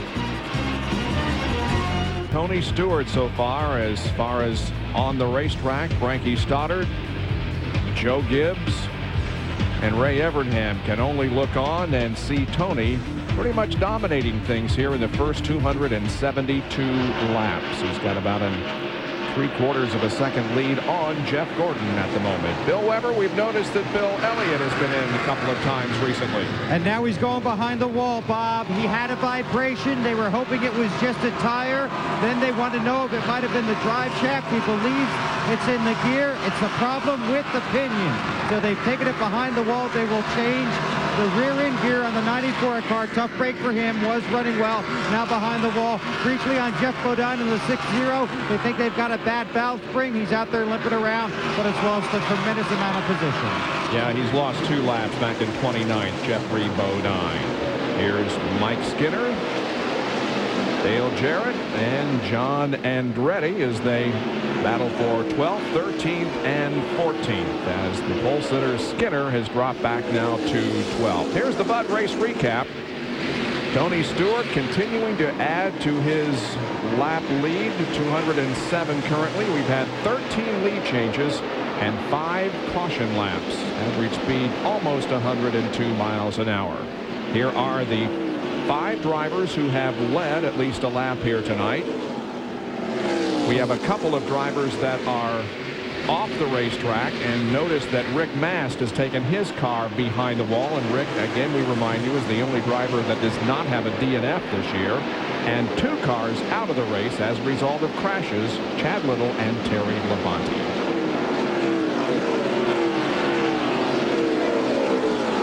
Mark Martin beginning to struggle. He was up there in 2nd position, now has dropped back to 7th. Ray, what's the problem there? Well, Bob, it has to do with this set of tires that they've got on the race car. Mark just came on the radio and said to Jimmy Fenning, I don't even think we'll be able to make it to the next stop. This set of tires is just killing me. See Dale Earnhardt there in front of Mark Martin. The Goodrich Chevrolet is going by Mark, taking over the 6th position. Back to this battle for the 12th spot between Jarrett and Skinner. And you see behind them Bobby Hamilton, the Kodak Film Chevrolet. All of a sudden he has lost the handle on that car. Remember how well he ran earlier in the race? All of a sudden now he's struggling back in 14th. Well, he was pretty far back on this restart, Vinny, and he has passed John Andretti and has caught up to these drivers here, but whether he'll be able to do anything with them or not. But you're right, he was up there in the top 10, but now he's not doing as well as he was. Jarrett finally did get around Mike Skinner and took over the 12th position.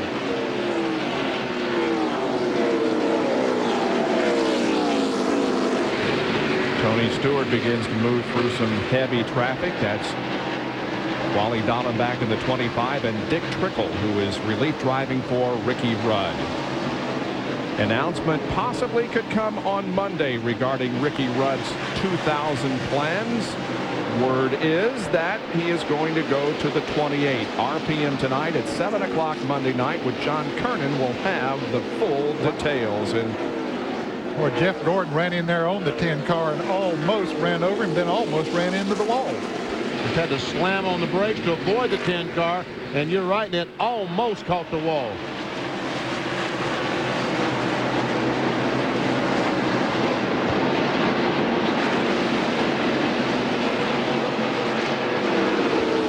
That last lap, Jeff Gordon's been running around 118 mile per hour average. The last time his average speed was 114 miles per hour. That's how much time he lost with that incident over in turn 2. Still maintains second, however, over Jeff Burton.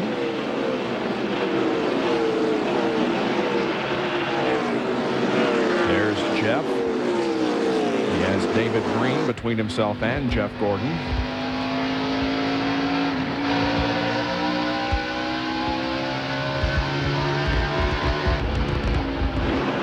There's the leader as he puts another lap on Mike Wallace, who will go 2 laps down in the 26th position.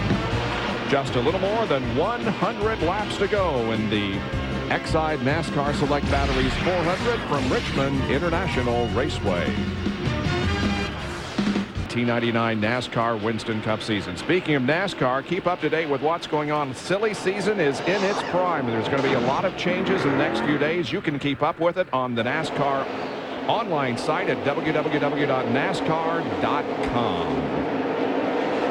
Tony Stewart has a 1.66 second lead on Jeff Gordon as Tony comes up to put another lap on the 9 car of Steve Grissom. That puts him 3 laps down in 31st spot. There is Jeff Gordon. And Bill Weber, is there a problem on the 24? It sure doesn't look like it watching him on the racetrack, Bob, but about 8 laps ago he called it and said, I just broke the transmission, or we broke the transmission.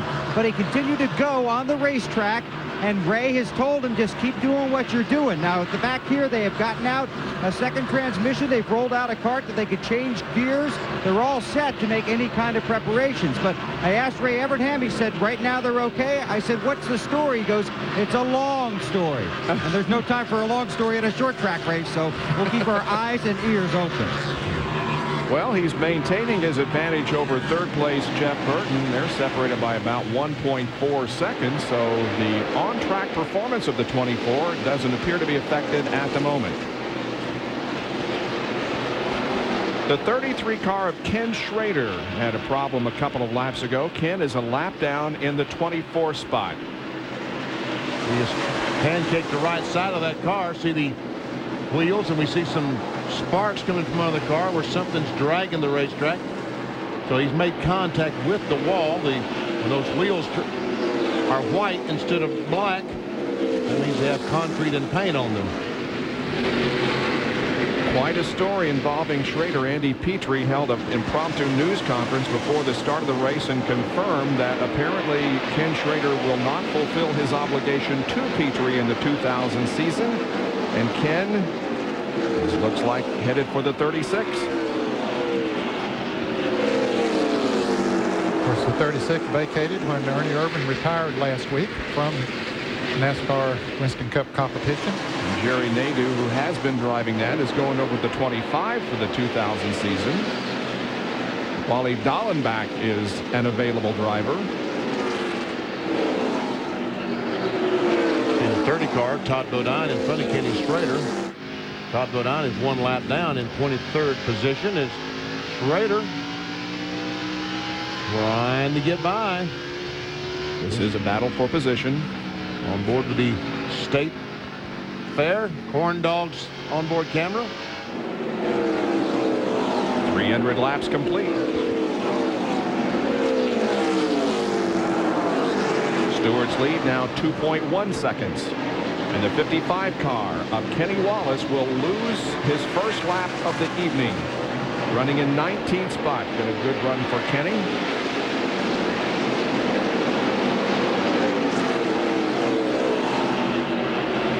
15th, 16th, and 17th continue to run close together. There they are. Andretti, Earnhardt Jr., Spencer. That's a heck of a battle there now. Yeah, and they've been battling for quite a while, too.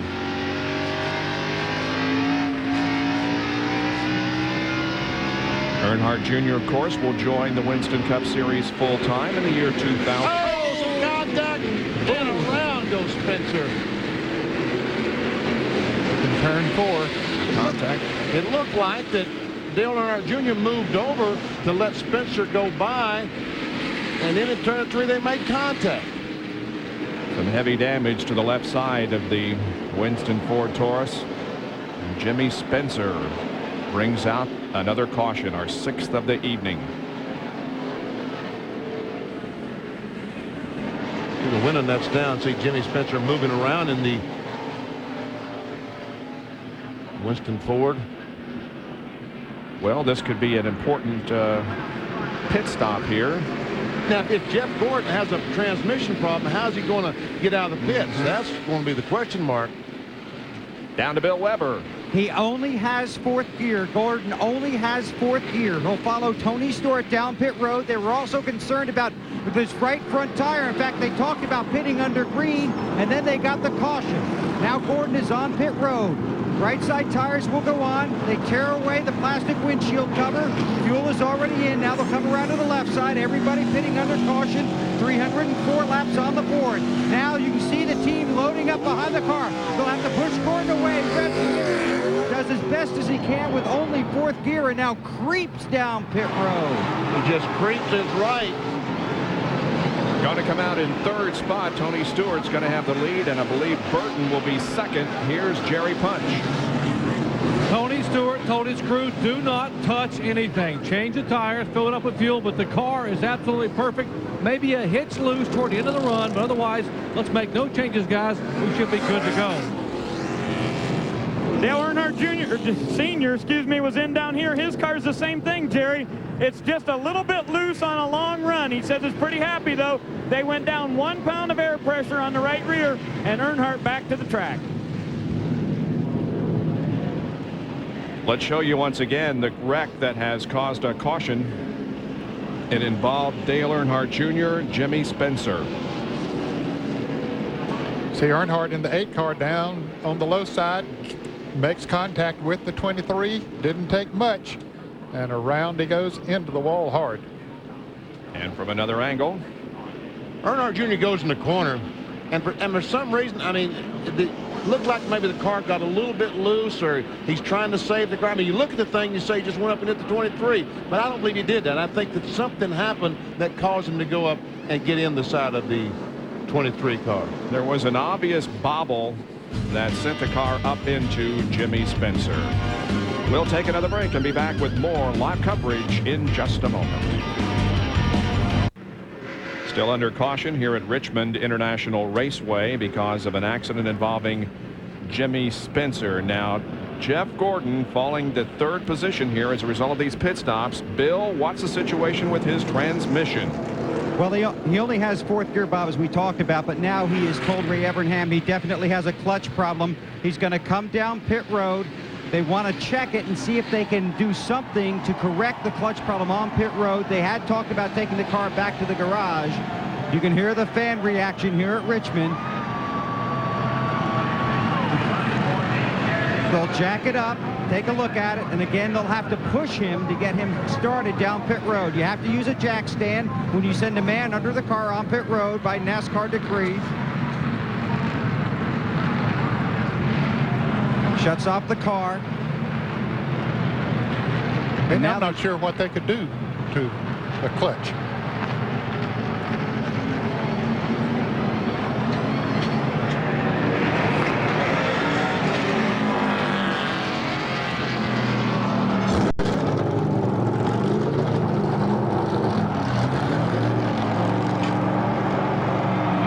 Not to rev the engine up. I think he did rev the engine up when he went out of the pits before after the change tires, and that could cause the clutch to slip. But he's going to have to roll on pretty good there to keep from avoiding going a lap down. He's going to make it.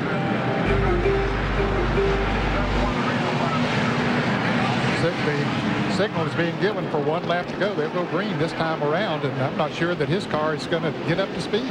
I think the clutch is slipping on the car. I think when he left in fourth gear the other time, that he got it so hot that the clutch is slipping now. In his 3 championship seasons, he had a total of 9 finishes of 30th or worse. In the first 24 races of this year, he has had 6 finishes of 30th or worse. Bill? Well, Ray Evernham has come down off the pit box here on pit road, continues to talk to his driver. Gordon wants to ride around, but if that's as fast as he can go, they're not going to let him stay out there. Green flag's about to come, and this field will blow his doors off here in about 5 seconds. And Tony Stewart has moved ahead of Jeff Gordon in the point standings. To make matters worse. Yeah, as the green comes out and we go back to competition. Look how slow Jeff is down the backstretch, and it looks like he is headed in. No sense being out there at that speed, is there? No point at all. He could hardly get back to the pits. Rusty may have a problem, Jerry. He's reporting, guys, that apparently the power steering has gone out. He's having to grab the steering wheel and just twist it with both hands. to get the car to turn. And guys, he's got, 88 laps to go. That's going to be a lot of effort by Rusty Wallace. The 24 of Jeff Gordon goes behind the wall for repairs to the transmission and clutch. I think he's going to the garage here because I don't think they can fix that problem in the remaining 87 laps. Here's a Hardee's Field summary, and it shows you that Stewart moves to 4th in the point standings. Bill? Crew Chief Benny Parsons had it exactly right. That's what Ray just said. Take it to the garage. There's not enough time left in this race to fix it.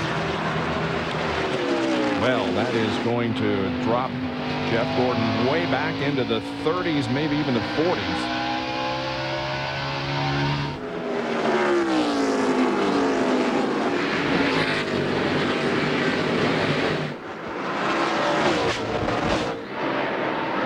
Dale Jarrett has moved up to 4th position at a good pit stop.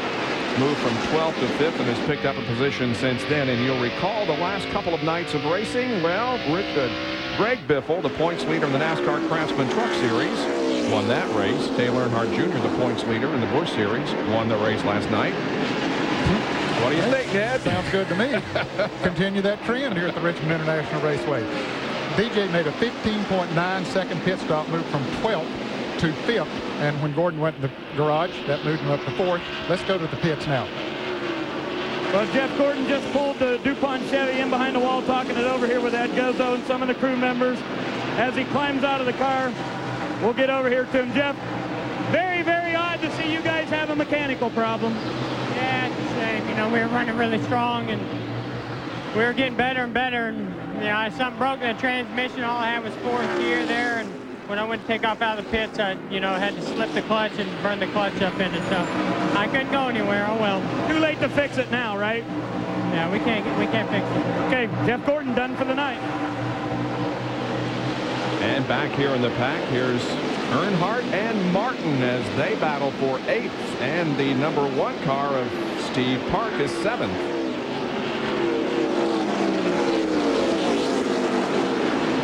Jerry Nadeau's been in the picture a lot tonight. He's a lap down, but he's running in 19th position right now, but he has run well after he got that lap down. And here is 10th and 11th, Hamilton and Skinner. And the 28 car of Irwin is still on the lead lap in 12th spot. But I thought I saw a little whiff of smoke from that 28. Might not have. I don't know. Might have been when he laid up against that 32 car. It could have been. Yeah, it probably was. As a matter of fact, that 32 car Mike Wallace is driving is one of Kenny Irwin's old cars. Coming up next here on ESPN Sports Center with all the baseball results.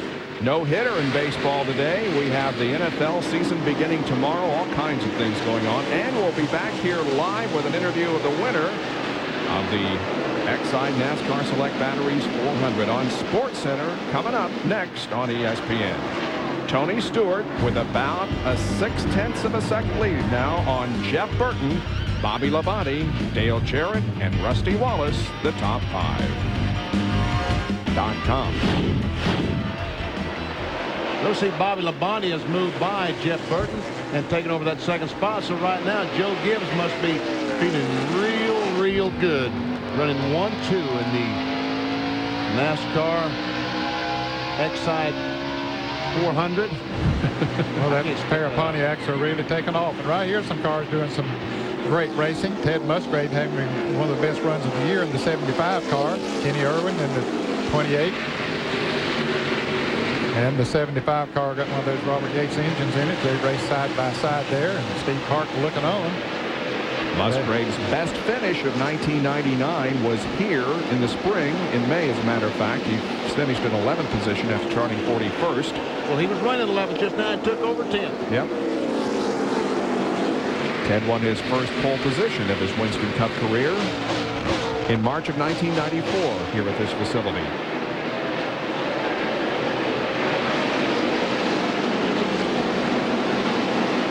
And Ted Musgrave has the highest number of laps completed here, percentage-wise, 99.3% of the laps.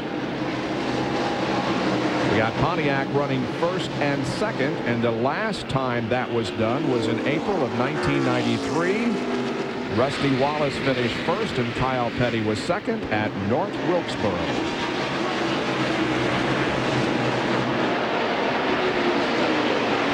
A rookie has not won a NASCAR Winston Cup race since 1987. This is the 376th race since Davey Allison took the checkered flag in his rookie season in May of 1987 at Dover. Well, boy, that is going to change tonight unless something goes wrong, because Tony Stewart has had a great car, has driven it well. And these drivers back here have driven well too. They just haven't been fast enough, but they've been doing a lot of racing. John Andretti in the car number 43, and Steve Park and Mike Skinner, pole sitter. And Mike Skinner, of course, was the pole sitter, and we take a look at how that happened. He's back to fourth at 67 laps, and then twice that many number of laps. He's back to seventh, now back to 14th. So his Lowe's Chevrolet just hasn't handled right as good as in the race, not nearly as good as it did in qualifying, but that is two different situations, racing and qualifying. Closing in on the 99 car is Dale Jarrett for third position. Yeah, Jeff Burton's car doesn't seem to be as strong as it was earlier. Jarrett's car is better. He's been running better laps than he has almost any time during the night. Let's go down to Bill Weber. Well, the first thing the crew wants me to tell you, Ned, is that you cheated them on their pit stop. You got them at a 15.9, but they turned to 15.7 down here. DJ was tight in the center. They took a half pound out of the left side tires, and that's helped him a little bit. Now, they also just told him a few laps ago to try the low groove for a few laps. He went from a 63 to a 57. Now nearly a wreck on the front stretch between the 30 and the 9. And that's helped him as well. The question is, can anybody catch Tony Stewart? Well, actually, DJ is losing ground. And that contact has caused the fender to rub tire on that 30 car, the State Fair Corn Dogs car of Todd Bodine, and he's got to go to the pit soon. Todd, smoking that right front, pretty good. Yeah, you better get that thing down. Better get that thing down into the pits, because he'll be into the wall. See, the fender is knocked in on the right Big front. time, Barry. It's on it big time.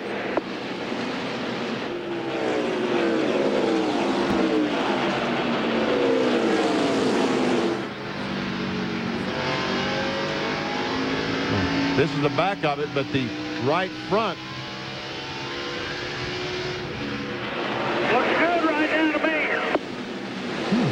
Wow, how'd it go away, Benny?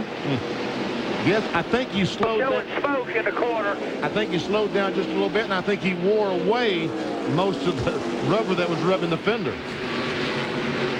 But I think he slowed down is what's really helped the situation. Jimmy Spitzer coming back out of the garage area. Here's the replay of the contact between the 30 and the 9. Yeah, you can Not see as bad, Todd, but it's still on it. Looks fine, dog, on TV. Get back with it now. Get back. The 20's coming. It's Barry Dodson, the crew chief on the car. Now, the 30 car is one lap down in 20th That push position. in the middle is terrible. It was terrible before, too. So pushing in the middle, terrible. We have got 57 laps to go in this race. As Todd Bodine stays out there, Tony Stewart has almost a 2-second advantage now on Bobby Labonte. Stewart has led 276 of the 344 laps completed so far. Back in a moment. 11th here tonight. Tony Stewart is currently leading this race. But the he just lost the lead. Well, No, I beg your pardon. I looked at that orange car of the 0-1, but Bobby Labonte is catching him now, whether it's just in traffic and the 20 cars being a little careful through the traffic, I don't know. In fact, I thought when Ron Hornaday with that orange car, I thought, uh-oh, he caught him. well, no question, Bobby Labonte is a lot closer than he was to Tony Stewart. Well, don't forget, SportsCenter is coming up next. Just a great game at Yankee Stadium today involving the Red Sox and the Yankees. Younger sister Serena Williams atoned for her sister's loss to Martina Hingis in yesterday's U.S. Open semifinals. Maybe check it out tonight, and we will be back here with An interview with the important players of this race on SportsCenter coming up next here on ESPN. Well, Dale Earnhardt and Bobby Hamilton are running 7th and 8th, and the 9th place car of Mark Martin. Interesting. You look up on the scoreboard there, you see the 6th place car is 2, the 7th place car is 3, and the 8th place car is 4. 2, 3, 4. And then Mark Martin is 6th. The 5 left out of that because he wrecked early in the race. Terry Labonte blew a tire and hit the wall. If you're tuning in late, Jeff Gordon is out of the race, currently running in 38th position. And Mark Martin got a little loose coming off the corner. Yeah, got down on the inside there, I think, and nailed the gas, and it took off on him. See Jimmy Spencer back on the racetrack in the Winston car, number 23. Here's an AutoZone on-track interval BP, and there is the interval between now Stewart and Labonte that has been reduced by half. Those 23.3, 23.2, I think that's a Tony Stewart run across that heavy traffic, because, and I think now he's back to like something like that 22.9 lap that we saw on there. The last lap he ran a 118.069 and Labonte ran a 117.981, so Stewart just a little bit faster than Bobby that last time around. And Kenny Irwin and Ted Musgrave swap positions as Kenny goes into the top 10 again. Another driver who is out of work, although there was considerable speculation that he will drive the 42 car in the year 2000, the one that Joe Nemechek has abandoned. And a battle for 15th between Steve Park and Kenny Wallace, that happening just in front of the leader, Tony Stewart. Now this will hold up Tony Stewart. Oh, Kenny Wallace just a little bit loose. This is going to hold up the leader as he tries to get by these 2 cars that don't want to go a lap down. Now fans will wonder, say, we saw Kenny Wallace get lapped a long time ago. Well, he got his lap back during when the caution came out not long after he got lapped. Whoever was leading the race, and I suppose it was Tony Stewart, slowed down and let him get back on the lead lap. Now he has lapped him again. So he goes a lap down in 16th, and now Steve Park also goes a lap down in 15th. There are 14 cars on the lead lap. Running in 14th position, Dale Earnhardt Jr. Dale Earnhardt Sr. and Bobby Labonte still got that battle, and they have caught Rusty Wallace. Bobby Hamilton, that is, in the 4 car. Yes. That 2, 3, 4 scenario there. They're a little over a half a lap behind the leader. About 12 seconds, 12 and a half.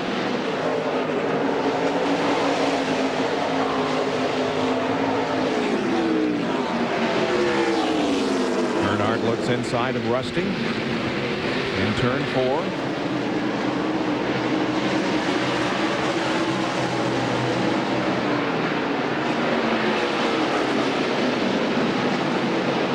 Just easily goes by. Now Hamilton's going to try to do the same thing. And he goes by Rusty Wallace. Now here comes Mark Martin. Man, when they open the gate, they all want to come in.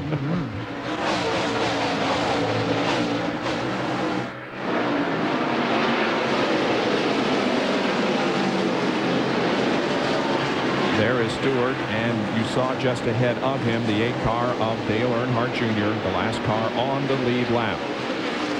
And Stewart has again lengthened his lead to more than 1 1/4 seconds. Doctor? Down in the Tony Stewart pits, the anticipation is really growing. That is Krista Dwyer, who is Tony's fiance. Her lips have been quivering, her eyes have gotten moist in the last few laps, and every time he comes by, she looks over her shoulder at the scoreboard to see the laps are counting down. She knows how important this night can be to her future husband. Heavy smoke coming from Mark Martin. Well, Mark Martin, a lot of smoke coming from his Valvoline Ford. And the man in second place in the point standings, this could be a huge hit for him. And Jarrett, as you see in our points now graphic, has lengthened his advantage in the standings to 198, and it may go further than that as we go along in the evening, because Martin does not look good. The engine is still running, but obviously got some pretty serious problems. You know, Benny, in the first practice today, he went out and he ran about 20 laps. And then all of a sudden, he was really running good. The smoke started coming from his car. He took it into the garage area. They worked on it for about 30 minutes, came back out. And I asked Jack Ralphs this afternoon what had happened. And he said that apparently that one of the oil lines had been left just a little bit loose. And, of course, they fixed that and went on back out and practiced. Bill? Well, they just said there's nothing they could do. There's oil coming out the breather. They were hoping it was an oil line. They thought it might be a piston. Mark said it sounds like a piston. Jimmy Fennick says, shut it off. We're taking it to the garage. Well, maybe Mark's going to drive it back there. But anyway, you take it there. It's going to the garage, and he's going to lose a whole lot of points. Indeed he will. Tough break for Mark Martin as he pulls behind the wall with just 31 laps to go.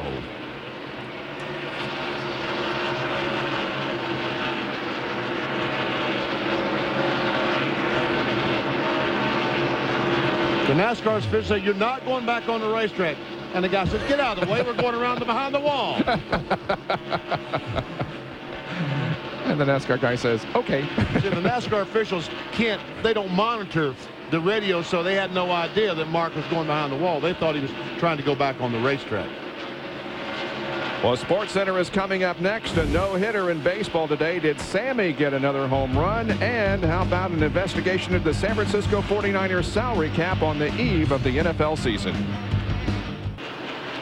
Less than 24 laps to go in the Exide NASCAR Select Batteries 400 Winston Cup race at Richmond International Raceway. Tony Stewart has a 1-second lead over Bobby Labonte. Now the 4-car of Bobby Hamilton is on the move. And Kenny Irwin is also on the move. Look at this number 28 Texaco Haviland Ford on the inside of Bobby Hamilton. That's a battle for 6th position. And Jeff Burton is just going backwards. Jeff was running in 4th place about 15 laps ago. He is now in 8th position. All of these cars have passed him. Ted Musgrave now going by him. So Burton's car has gone away.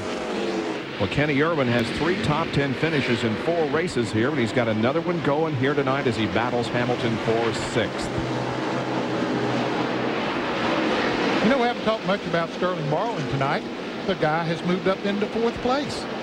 As we watch this battle for the 6th position, Dale Earnhardt is 5th. For 6th. Kenny Irwin just gradually getting him every lap. Best finish, of course, this year was a 3rd in the very first race of the year, the Daytona 500. Boy, they just continue to go side by side, don't they now? Hamilton has the advantage, but here comes Kenny right back.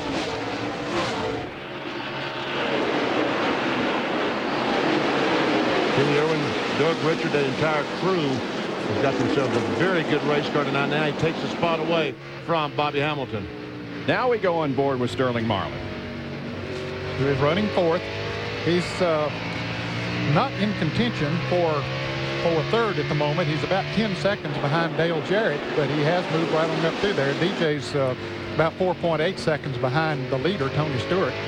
As a result of his 40th place finish at Darlington last week, Marlin dropped 3 positions in the point standings down to 18th, but will probably gain some back here tonight with his 4th place performance right now. And boy, I tell you, that interval between 1st and 2nd is definitely shrinking. Yes, it is. You see Bobby Labonte has come right into the picture there in the Interstate Batteries Pontiac, the paired Pontiacs by Joe Gibbs Racing.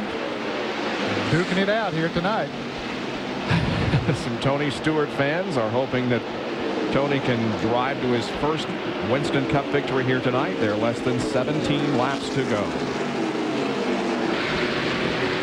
Joe Gibbs with a outstanding performance here tonight, running 1st and 2nd. Here's a Hardee's Field summary with the point standings again. And as a result of Jeff Gordon's problems, Stewart moves to 4th, and Jeff Burton may move to 5th. Well, this traffic right now is going to be murder for Tony Stewart as he tries to work through it. Now he's got slow cars on the inside as he has to follow these slow cars by on the outside. And Bobby Labonte's just going to try to follow him right through, but Tony got through that group pretty good. And so did the 18 car Bobby Labonte. And Ray Dunlap is with Mark Martin. Mark, we see it's obviously something wrong with the engine here. Do you think it's related to the crash you had with Ward Burton? I don't think so. Not sure what broke in it, but just a part. You know, sometimes parts break. I was pretty encouraged with the team and with the car for a long time, and then toward the end we started having a little trouble with that sealer wearing off. But Valvoline Cummins team did a great job, and we were pretty darn strong for 2/3 of the race. Okay, Mark Martin there. They're definitely done for the night, guys. And you remember last year about this time, it was a blown engine at Darlington that took Mark out of this championship chase. This is going to be an awful big blow tonight. Folks, don't go away. This thing is far from over.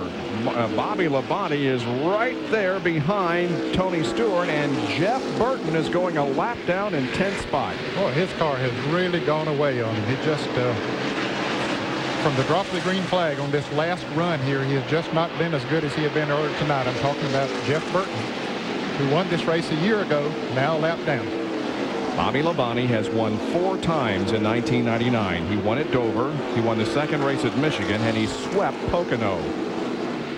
I think in clean racetrack, I don't think he can catch Tony Stewart, because I think Stewart's car is as fast as Bobby Labonte's, maybe even faster. But who knows what's going to happen when you run across all this traffic. 6 drivers have won in their rookie year in NASCAR Winston Cup competition. Shorty Rollins did it in '58. Earl Ross, Dale Earnhardt, Ron Bouchard, Morgan Shepherd, the latest to do it. The most recent was Davey Allison in '87, and he won 2 times in his rookie season.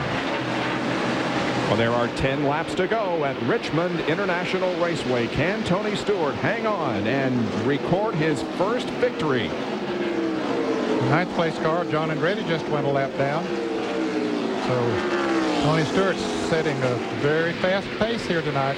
Has put a lot of real good race cars a lap down. Tony has led the most laps in the last 2 short track races. He led 225, the most at Bristol. So far tonight, he has led 324, and that number continues to go up. Rick Mast in the 98 car moves over, lets Tony Stewart go by. Check that out. Jeff Gordon, the closest, led 56 laps. Tony Stewart has led 324. 8 to go. Rusty Wallace was the last Pontiac winner here at Richmond International Raceway 6 years ago. Brett Ledine in the Paychex Ford just went a lap down. Brett's back in 31st position. There's Krista. A little bit nervous. Yeah. Yep, and even saying a prayer. Maybe some moisture there in the eyes, huh? How many more laps? Count them down. He knows how much Tony wants it. You ever see the 28 car Kenny Irwin trying to get by Dale Earnhardt for the 5th position? Well, Jerry Punch, what's it like down there in the Stewart pit? Incredible anticipation, Bob. And Tony Stewart, you can hear the excitement in his voice every lap. He says, talk to me, talk to me. Keep talking to me, guys. Tell me the laps. So they're counting them down now, one by one as he comes by. He says, the spotter needs to talk to me. The crew chief talk to me. He's so excited. They're trying to keep him calm and count them off one by one as they go by. The last time we had a first-time winner in Winston Cup racing, as Greg Zipadelli has his fingers crossed, was Jeremy Mayfield in Pocono last year in June. Tony Stewart is a little more than 4 laps away from victory here tonight. The interval between himself and his teammate Bobby Labonte is 63/100ths of a second. But right in front of them, they got cars running side by side for position. So Bobby Hamilton up there, the 75 car Musgrave, with 4 laps to go. I don't know if Tony's going to get to him before this thing's over. He hopes not.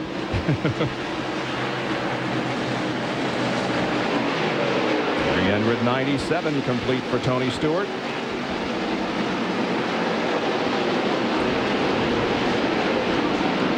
Man, this thing is never going to be what they said.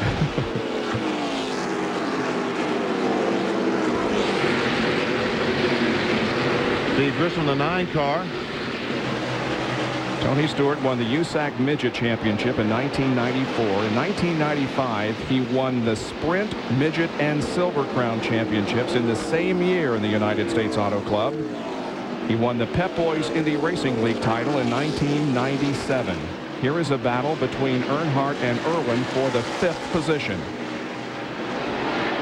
And Tony Stewart gets the white flag. One more lap to go. Stewart has a lot of traffic ahead of him, but I don't think it's going to be a factor in the race. They come down the backstretch. Bobby Labonte is still about 5 or 6 car lengths behind him. Here comes Tony Stewart off the corner. And in his 25th NASCAR Winston Cup race, Tony Stewart wins at Richmond International Raceway. Becomes the first rookie in Winston Cup racing to win since Davey Allison at Dover. Down to Bill Weber.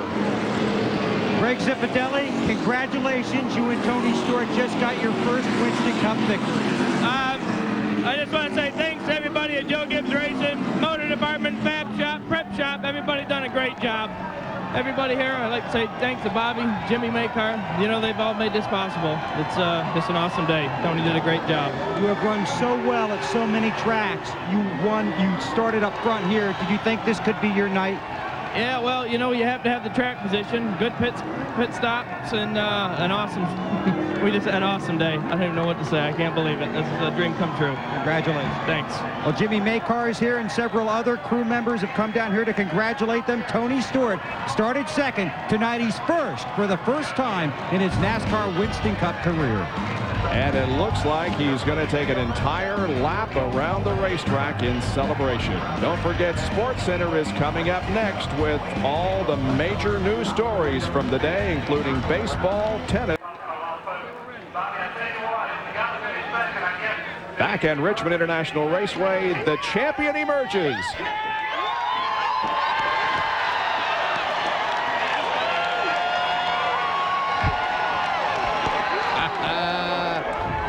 He wants to throw everything. Is he excited or what? He should be. Here's our McDonald's winner circle. Doctor, join the celebration. Well, you know how excited he is. He hugs his crew chief before his fiance. That's how excited he is. He hugs Krista Dwyer now. A moment ago, Greg Zipadelli, a big kiss.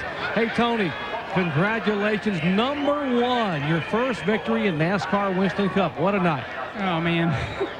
I wish I knew what to say. I mean, you plan all your life for something like this, and I don't know. It's the first time I've been speechless. Everybody knows I know how to talk. You know, this is for Davey Allison. I mean, this was the mark I had to shoot for all year, and you know, Donnie Allison and his family have been great to me this year. I'm out of breath. That's a lot of stuff to talk about after winning a race, but you know, Greg Zipadelli, all the people at Home Depot and all their associates, they have been just unbelievable this year. And Joe Gibbs Racing, Bobby Labonte, Jimmy Maycar, all the Interstate Battery guys. I mean, this is a team victory, and this is something Joe Gibbs has been dreaming about. It's a 1-2 finish. I'm just glad I'm on top tonight. We could hear you those final 10 laps, the emotion beginning to creep into your voice as you told the spotter and everyone to talk to me. Count them down. Talk to me, guys, about those last few laps. Well, I mean, I kept getting intervals, and I knew we were running about the same times as Bobby. Just traffic was really going to hurt us at the end because the tires were getting really old, and it was hard to turn down underneath people and run the low line. But you know, that's what we worked on really hard today in the first practice, was being able to stay low. And you know, Greg and all the guys really worked hard to make sure this car drove good all day. You know, this is a long time coming. I want to dedicate this to Glenn Nibel. He's got cancer, and that guy taught me a lot, and you know, a lot of stuff he taught me really helped me tonight. So this is for him. And I also know how much you cared for Davey Allison, and that this is the first time a rookie has won since December of '87 when Davey Allison won at Dover. So that has to mean even more to you. Well, it is. Like I say, you know, Donnie Allison was one of the few guys that. Thank you, buddy. I appreciate it. Proud of you. Thank you. I mean, you know, the Allison family's been good, and you know, ever since Daytona, he's came down every week and offered advice to me, and it's really meant a lot to us this year. Hey, go celebrate, my friend. You deserve it. You are a winner in Winston Cup. Don't cry. I'm not going to have any problem celebrating now. Tony Stewart, the Rushville Rocket, as they celebrate here in Victory Lane, and the party is about to begin. Great sportsmanship there with Dale Jarrett. Glenn Nibel, one of Tony's short track owners back when he was running in the United States Auto Club. Finishing second tonight to Tony Stewart was Bobby Labonte. We'll be back with more in a moment.